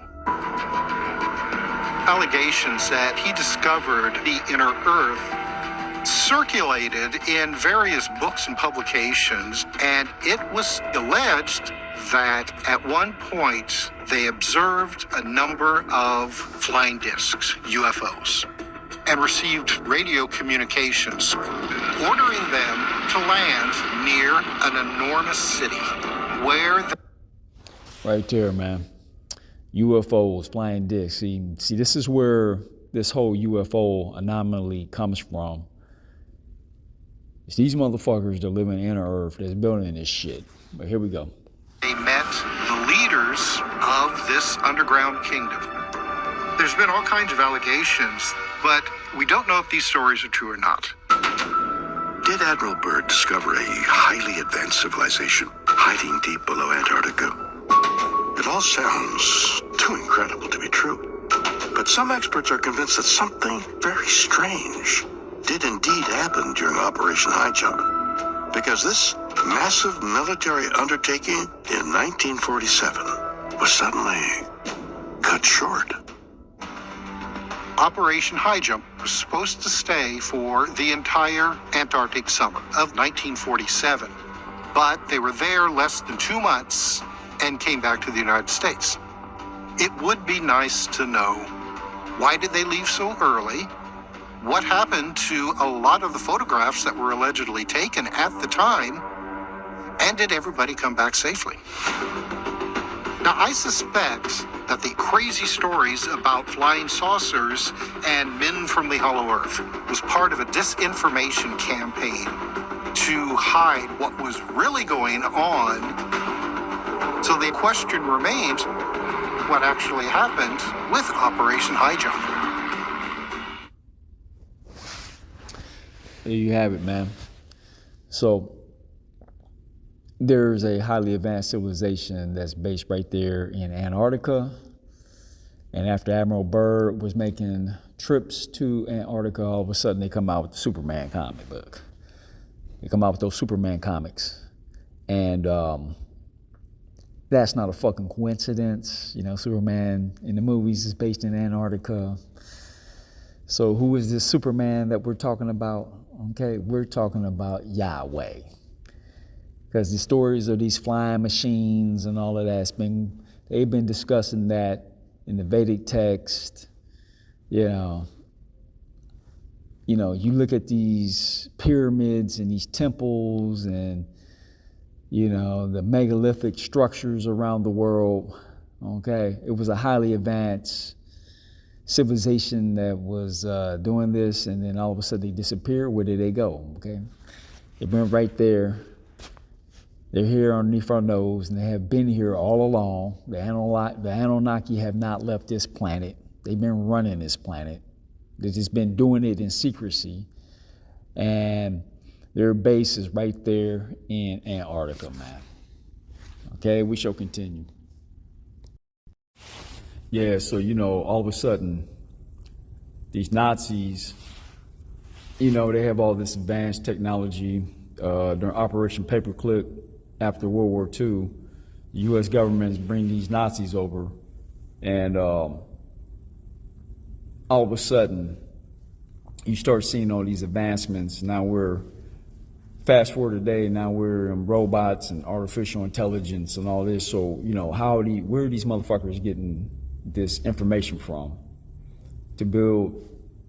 Where are they getting their technology from to make just basically get straight to the point? And then you look at this whole World War I, World War II bullshit. It's all orchestrated, man. And the motherfuckers that's behind orchestrating all these wars, it's right there in Antarctica, man. Them assholes that run the earth are based right there in Antarctica. They're based all over the world, technically, and they're underground. This is where you get stories about Credo Mutwa being abducted by aliens and all this other shit. They do all their genetic engineering, their alien abductions. You know, they're abducting women, men, stealing their sperm, harvesting eggs. You know, they take female eggs, harvest them, and, you know, I wouldn't be surprised if a lot of people that you see today, you know, they were created underground. You know, they find these surrogate parents or whatnot, and they do all this shit in secrecy. You know, when you hear about the Illuminati, okay, they have women that actually birth children, and there's no documentation, no record of these children being birthed. So, you know, a lot of these women, they get their eggs taken, and then the eggs are hybridized, and then they take these hybridized eggs and reinsert it back into the woman that they stole it from, and the woman gives birth to a hybrid human. And there's no record of it. And a lot of this shit is done in these underground military bases, and they're based all over the earth. And, you know, to get back to what I was originally discussing about World War I, World War II, those wars were orchestrated, okay? You know, first of all, they had World War I, okay? After World War I, they want to set up the League of Nations, okay? People weren't having it, you know what I'm saying? So the League of Nations fell apart, and then they orchestrate a bigger war, World War II, and then what followed behind that was the United Nations.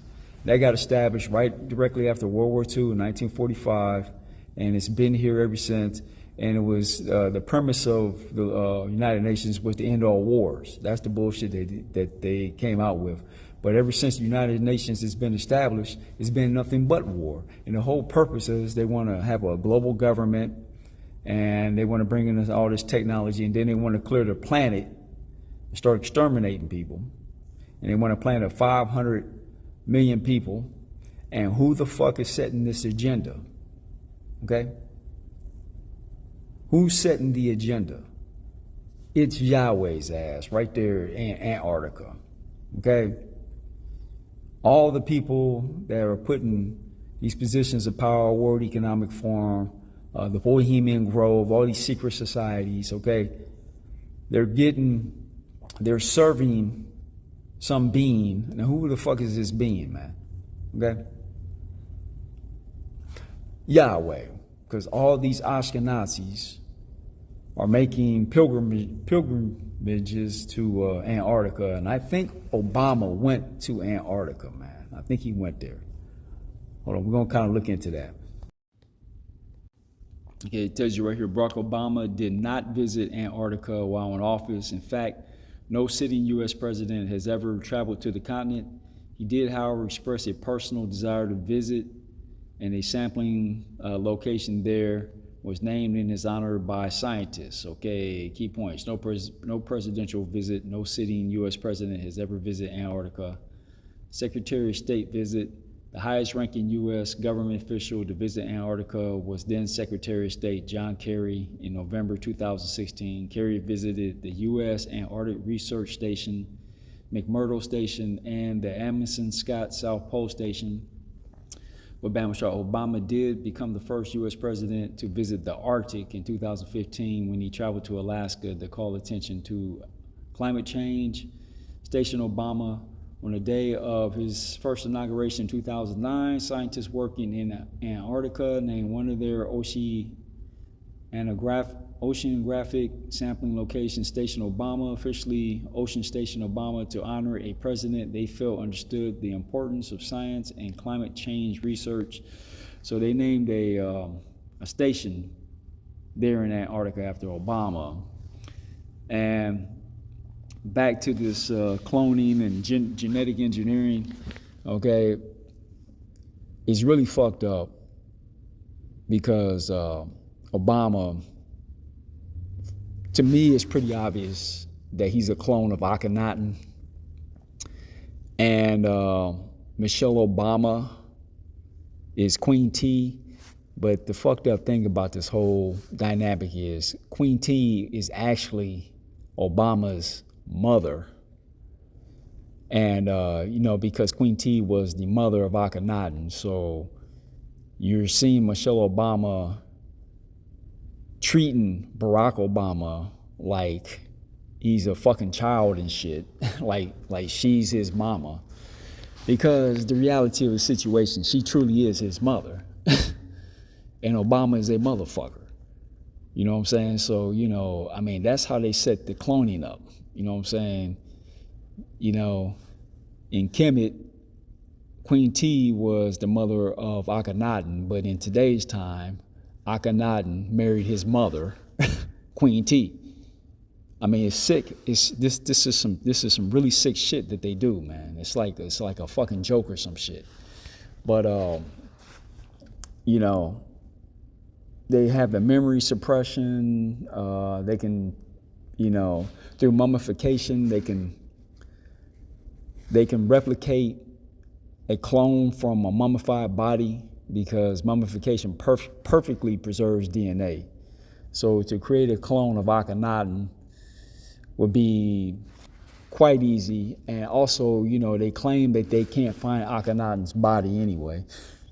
So where did it magically disappear to is the question, or was he, they can come up with all kinds of stories. He was kicked out of Kemet or whatnot, or, he was kicked out during the Hyksos. They can come up with any kind of shit. But, if they have access to Akhenaten's mummified remains, then they can absolutely make a clone of Akhenaten. And, if his spirit was, this advanced underground city can easily, capture spirits in like microchips or crystals and then upload them into clones, man. It's called consciousness transfer technology. And they wouldn't be discussing this shit. All this shit that they talk about is just science fiction, all that. Nah, man, that shit's fucking real. You know what I'm saying? you know, these flying discs and whatnot, man, you know, these ships and whatnot that people are witnessing all over the world, okay? You know, it's like a lot of this technology is put right there on the pyramids, man.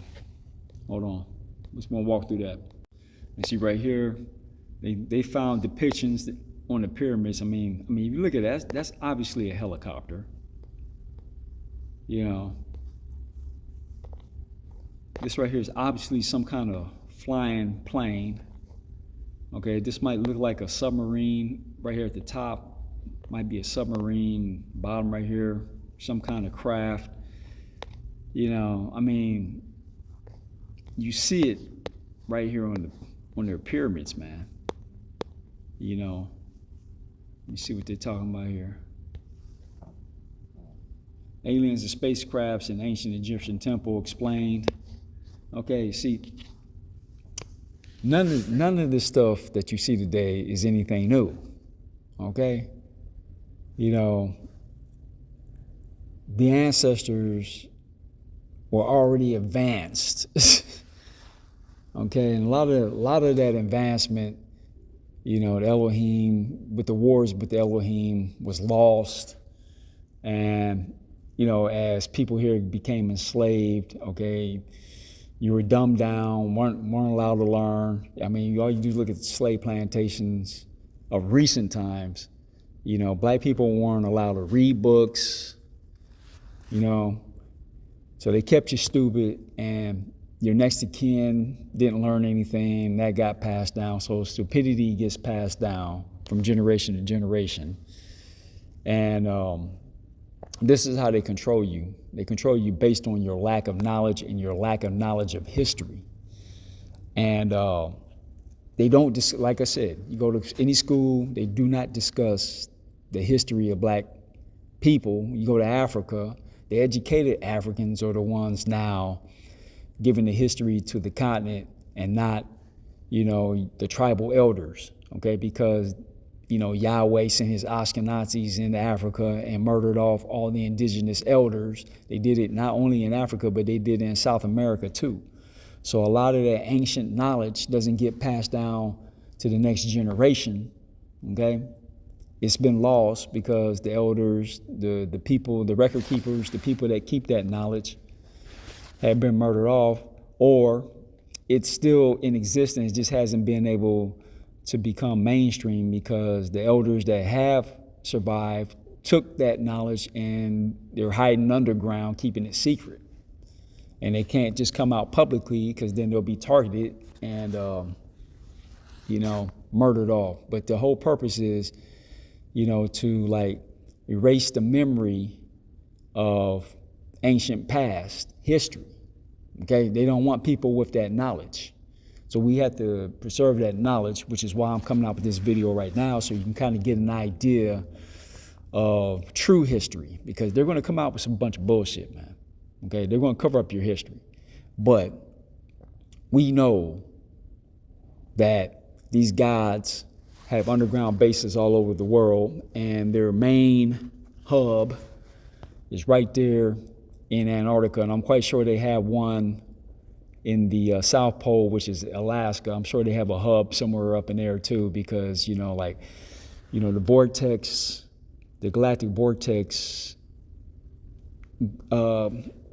goes through Alaska and comes out through Antarctica, okay? The energy comes in counterclockwise through Alaska and comes out clockwise out of Antarctica, and is connected to the sun. The sun's connected back to Sirius. Sirius connected back to the mother galaxy, which is the center of the black hole. So, you know, they're trapped here. You know, they can't go too far out. I mean, like if you read the Emerald Tablets, Thoth left his body and tried to go to different realms and got chased back into his body by some hounds. You know what I'm saying? You know, so, you know, they have a lockdown on this planet, man. So, you know, you have to like spiritually elevate in order to break out of this prison, man. Okay, so but we're gonna kind of delve a little bit more into this.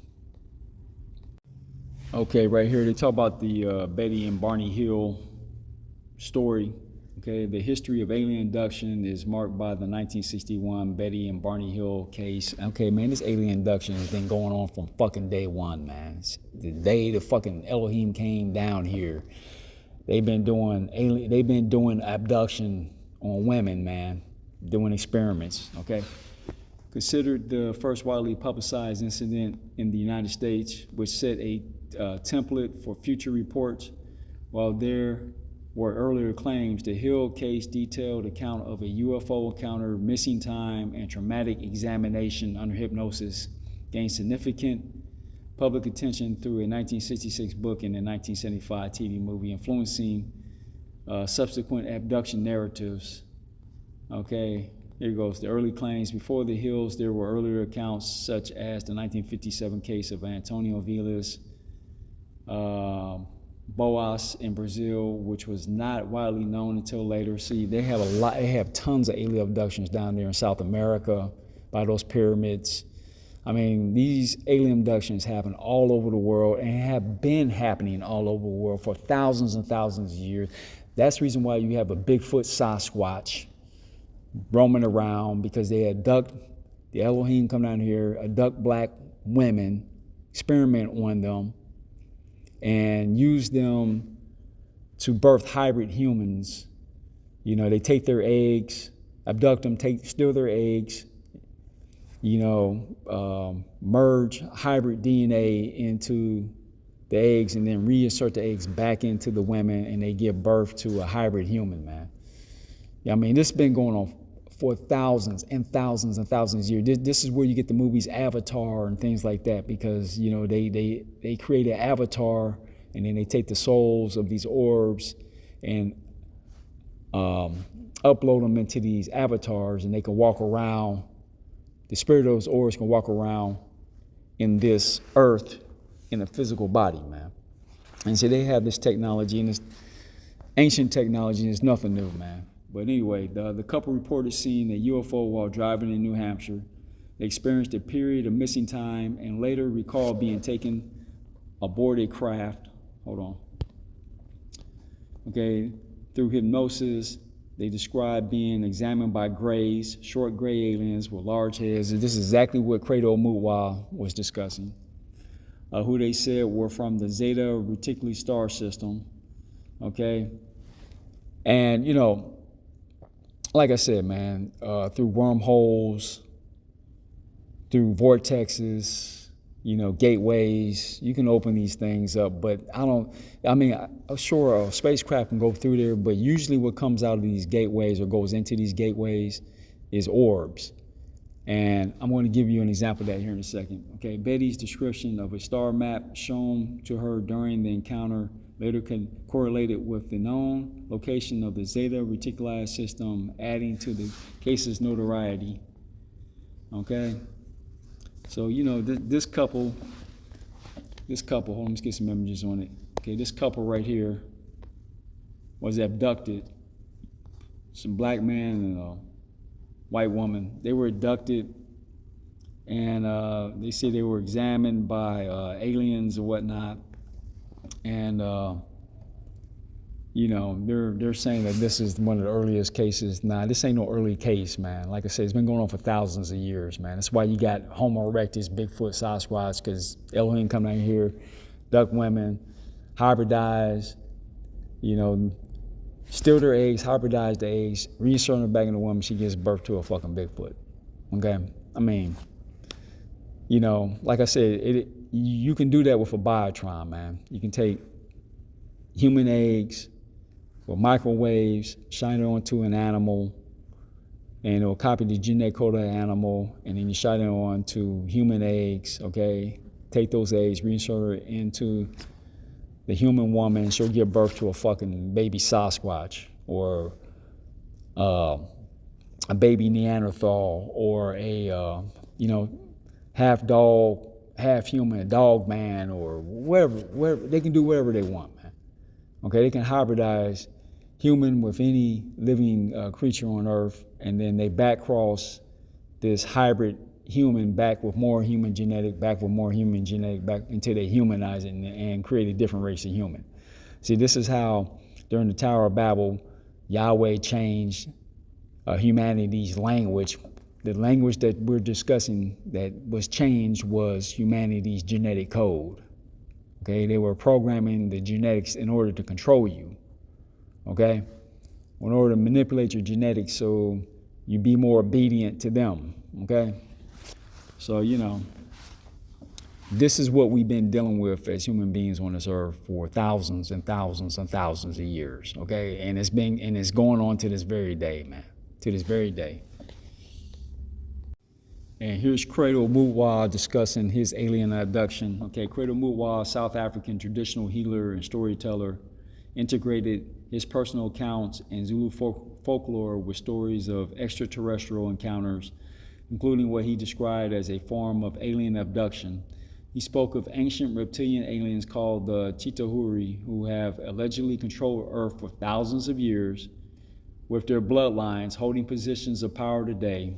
Okay, and that's what you see going on. The people that run this earth are tied back to the bloodlines that Yahweh had created, have these hybridized bloodlines, and it was Yahweh's genetic code that was used to create these hybrid humans, and he put them in positions of power. It's basically his children running the fucking earth. Okay. Allegedly controlled Earth for thousands of years with their bloodlines holding positions of power today. His work, including the book Indaba, My Children, blends African mythology, history, and these alien narratives. Okay, the Chitahuri Mutwa described a reptilian extraterrestrial race, the Chitahuri, that has allegedly been on Earth for a long time. Alien abduction. In some interpretations of his work, the forced diaspora and history of colonialism in Africa are metaphorically described as form of alien abduction. Okay, no, he's talking about actual alien abduction, motherfucker. Okay, personal encounters and beliefs influenced his writings, and the sculptures and buildings found at the Credo Mutwa Cultural Village. Okay, the Credo Mutwa Cultural Village, Soweto, contains sculptures and buildings that document his stories, which often mix mythology, folklore, and his views on extraterrestrial contact. You see, there he is right there, the late great Credo Mutwa, got his onk right there. And this is what he described is what's running the earth, okay? And these beings right here is what, there's definitely some truth to this, man. But I think these beings incarnate into human form energetically by a demon possession, man. So energetically, you can be possessed by this demon, and then it can take form and shapeshift, okay? And appear, well, you'll see a human, but it can shapeshift into this being right here, man. And I'm gonna kind of give you a little example of that. Okay, here's one of these Ashkenazi German comedians, Carolyn Kebekis. I've shown this in multiple videos before. Here she is shapeshifting into a reptilian. Look at her eyes right there.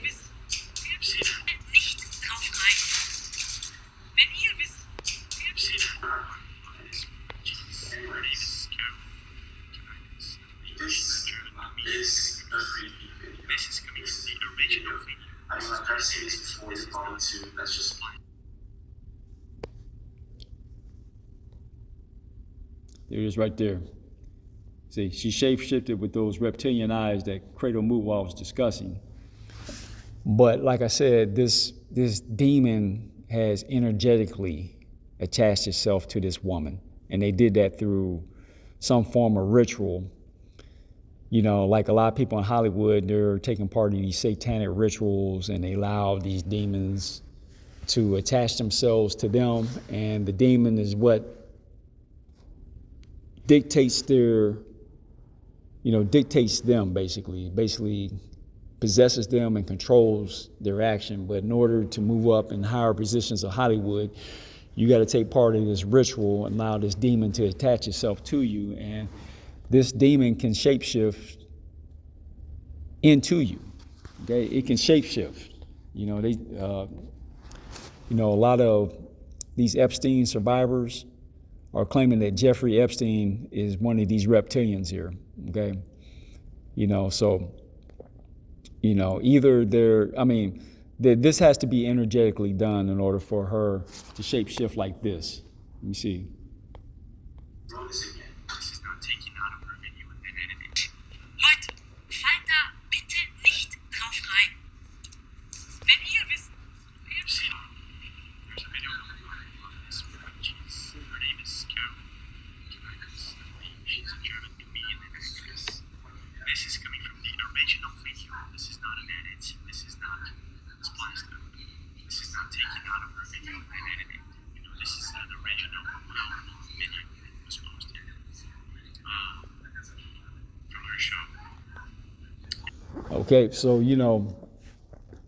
these reptilians, that travel in this energetic form, okay, they need avatars, they need bodies, and a lot of the body snatching that takes place in these world leaders around the world, okay, their bloodline has been created in order to house the spirit of this reptilian demonoid.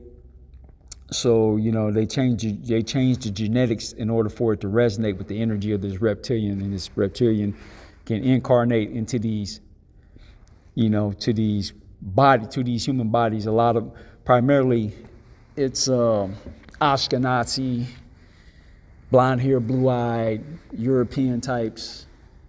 People of European bloodline, they were designed in order to house this demon, and this demon gets placed in high positions of entertainment, industry, in government positions, high corporate positions, anywhere where there's a position of control, okay, you're going to find one of these hybrid humans that's housing a demonic entity, housing a reptilian spirit. They could be orbs from different solar systems, different quasars. They channel these orbs, bring them in here, create a avatar for the spirit or for the orb, trap the spirit into like a microchip or into a crystal, and then upload it into the clone, and then they can transfer the spirit of a demon or whatever into a human body. They walk around. You would never know that they're a demon until they shapeshift or some shit. But you can always tell a demon when you're coming in contact with a person that's a demon. They're going to act possessed. They're not going to act like a normal human being will behave. And a lot of these people, they smoke, that genetically modified weed. They're on fentanyl. They're taking ADH medicine. They're taking prescription drugs, drinking alcohol. It's all kinds of ways to catch a demon, man. It's real easy, especially today, man. With the music, when you got a combination of music, which is resonance, along with the drugs, oh yeah, man. Yeah, man, you're almost guaranteed to be possessed by a demon, man. And this is all witchcraft, which is why you see the Marina Abramovic and Jay-Z union. It's kind of getting in that. And see, they have a union right here, okay, of Jay-Z, who's definitely a fucking clone, and Marina Abramovic. And through the music, which is a form of witchcraft, you see Jay-Z, Diddy doing these eyes wide shut, freak off parties, okay, they're practicing demonic rituals, and they're all tied in with the Illuminati, the heads of the entertainment industry, and they're all tied in with this witch right here, Marina Abramovic, okay? And they use the music to lure you in. Then when you combine the music, which is produced at a certain frequency, okay? A lot of the music tones are demonic tones, and it opens your it sets the tone for your vibration through a cymatic frequency, okay? They set the tone for you in order for a demon to attach itself to you. When you combine it with the alcohol, the drugs, and genetically modified food, the medications, or whatever the fuck, they got a million ways to put spirits on you, and they do it through drugs and music vibrations, okay? By music vibration and drugs, these demons can attach themselves to you, and you can also get rid of the demon using vibration, okay? Sun gazing, cleansing the body out, sun gazing, and using 9 frequency tones, like a la tone generator. You can also drive demons away from you, man, okay? Just as you can bring them to you, you can also get rid of them, man. It's just a matter of how to do exorcism. And see, me, I channel spirits on multiple occasions, doing trial and error. I done learned my little lesson here, because I've been possessed on multiple occasions. I tool around with Ouija boards, and then next thing you know, I got this spirit attachment that won't go away. It's like lurking around in my room, and you can feel the presence of it because the hair on your arm will rise and all this. I mean, I've been through all that bullshit. So, I basically have learned how to do a self-exorcism because I have been demon-possessed on multiple occasions. The trick to beating the demon is realizing that you're being possessed. And you can tell because there's a shift in your energy. You know what I'm saying? You'll start acting more aggressive, more, you'll start to see a change in your behavior and in your energy, and your emotions are being manipulated. It's like something's just accessing you. And I've been through this on multiple occasions, man. I've been spirit possessed, demon possessed, but I got a strong will, so I know how to fight the motherfuckers and get them, get rid of them. At first, I didn't realize I was being possessed, because it happens so subtly, it's hard to realize. But as you get more and more experience with these things, you start to realize, okay, one of the key things that you want to do when you want to get rid of a demon is you want to fast. Fasting and sun gazing, okay? Fasting, sun gazing, get on a juice diet, and these electrons, okay? In future videos, I'm gonna show you how to mix electrons, but these electrons combined with fasting, sun gazing, man, you can get rid of a demon. I mean, demons hate that shit. You take the electrons, you go on a fast, juice fast. The doctor said be juice fast, do sun gazing, and use this tone generator where the frequency are 9 frequencies, like a 432 hertz, it would be a 9 frequency, because 432, when you add the 3 numbers, 4 plus 3 plus 2 would be a 9, or a 333 frequency. That's a 9 frequency. You know what I'm saying? Or a 540 frequency, or 450 hertz frequency. Okay? Use those tones, okay? You can drive demons out of you, man. And the way the 9 frequency works is if you have it like 333 hertz, okay, that's going to work your lower chakras, and a 666 hertz will work your mid chakras, and a 999 hertz will work your upper chakras, okay? So, you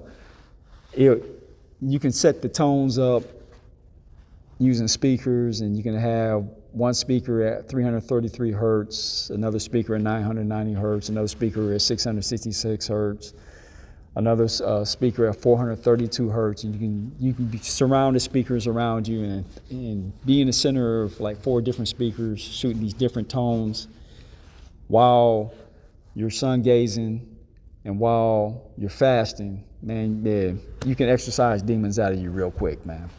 Okay?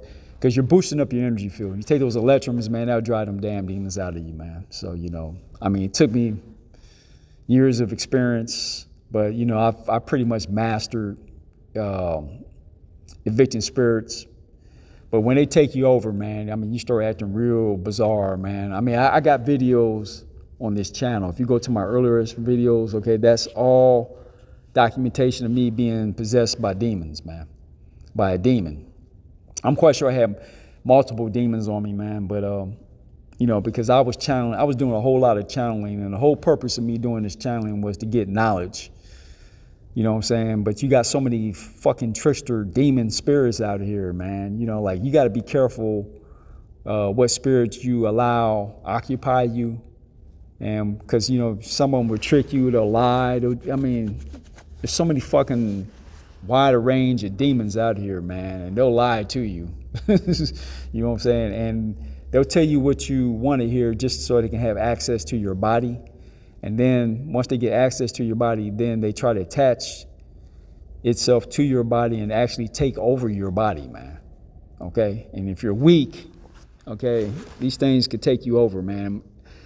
See, with me, it's easier for me to get rid of a demon because, number one, I don't take drugs. I don't take any form of medication or any kind of drugs. I'm on holistic, alkaline foods, organic foods. I stare into the sun, you know what I'm saying? I take the electrum. So, these demons, I can let them in, but I can get rid of them quite easily because, I don't fuck around with drugs at all. I don't smoke no weed. I don't smoke cigarettes. I don't do none of that shit. I live a super clean life. So getting rid of a demon for me was really easy. But some people, they smoking that weed and taking fentanyl and speed and cocaine and crack and all that. Man, as long as you're doing that shit, you'll never get rid of a fucking demon, man. You have to stop that shit, fast from that shit for a good 30 to 60 to possibly even 90 days. If you've been doing heavy drug usage, man, to get rid of reptilian demon spirit or fucked up orb or jellyfish demon, man, your body has to be clean. You have to cleanse. And you got to get off the drugs, man. But some people, they get addicted to drugs and they just can't break the addiction. So that spirit technically has them, man. And then you couple in with these dumbasses out here getting these fucking tattoos, man. You know what I'm saying?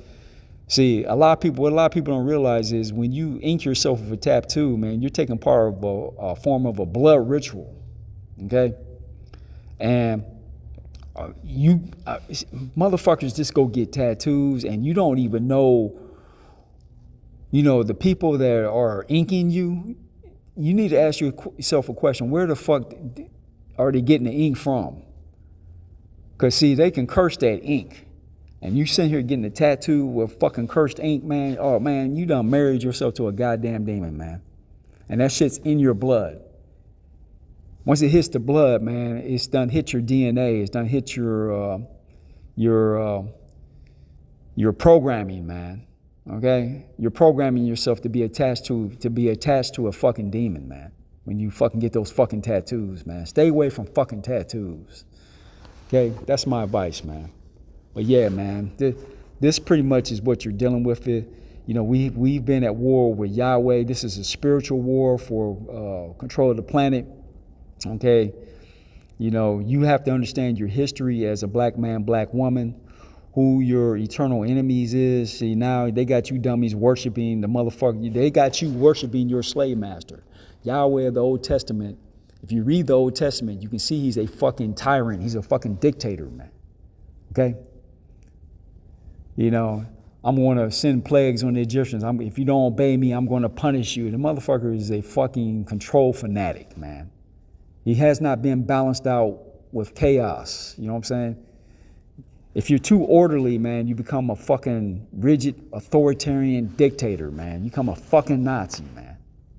Okay? If you're too chaotic, you become some wild lunatic running around. You have to have the balance between chaos and order, man, in order to be a functioning, level, intelligent, creative human. Okay? You got to have discipline, but you also have to have creativity along with that, man. You can't be some rigid control fanatic. You know what I'm saying? But that said, man, this gives you an idea of what we're faced with, who's running the planet. You know what I'm saying? Who the true rulers are of planet Earth is you, black man, black woman. You're the true rulers of planet Earth, and we must reclaim control of planet Earth, man.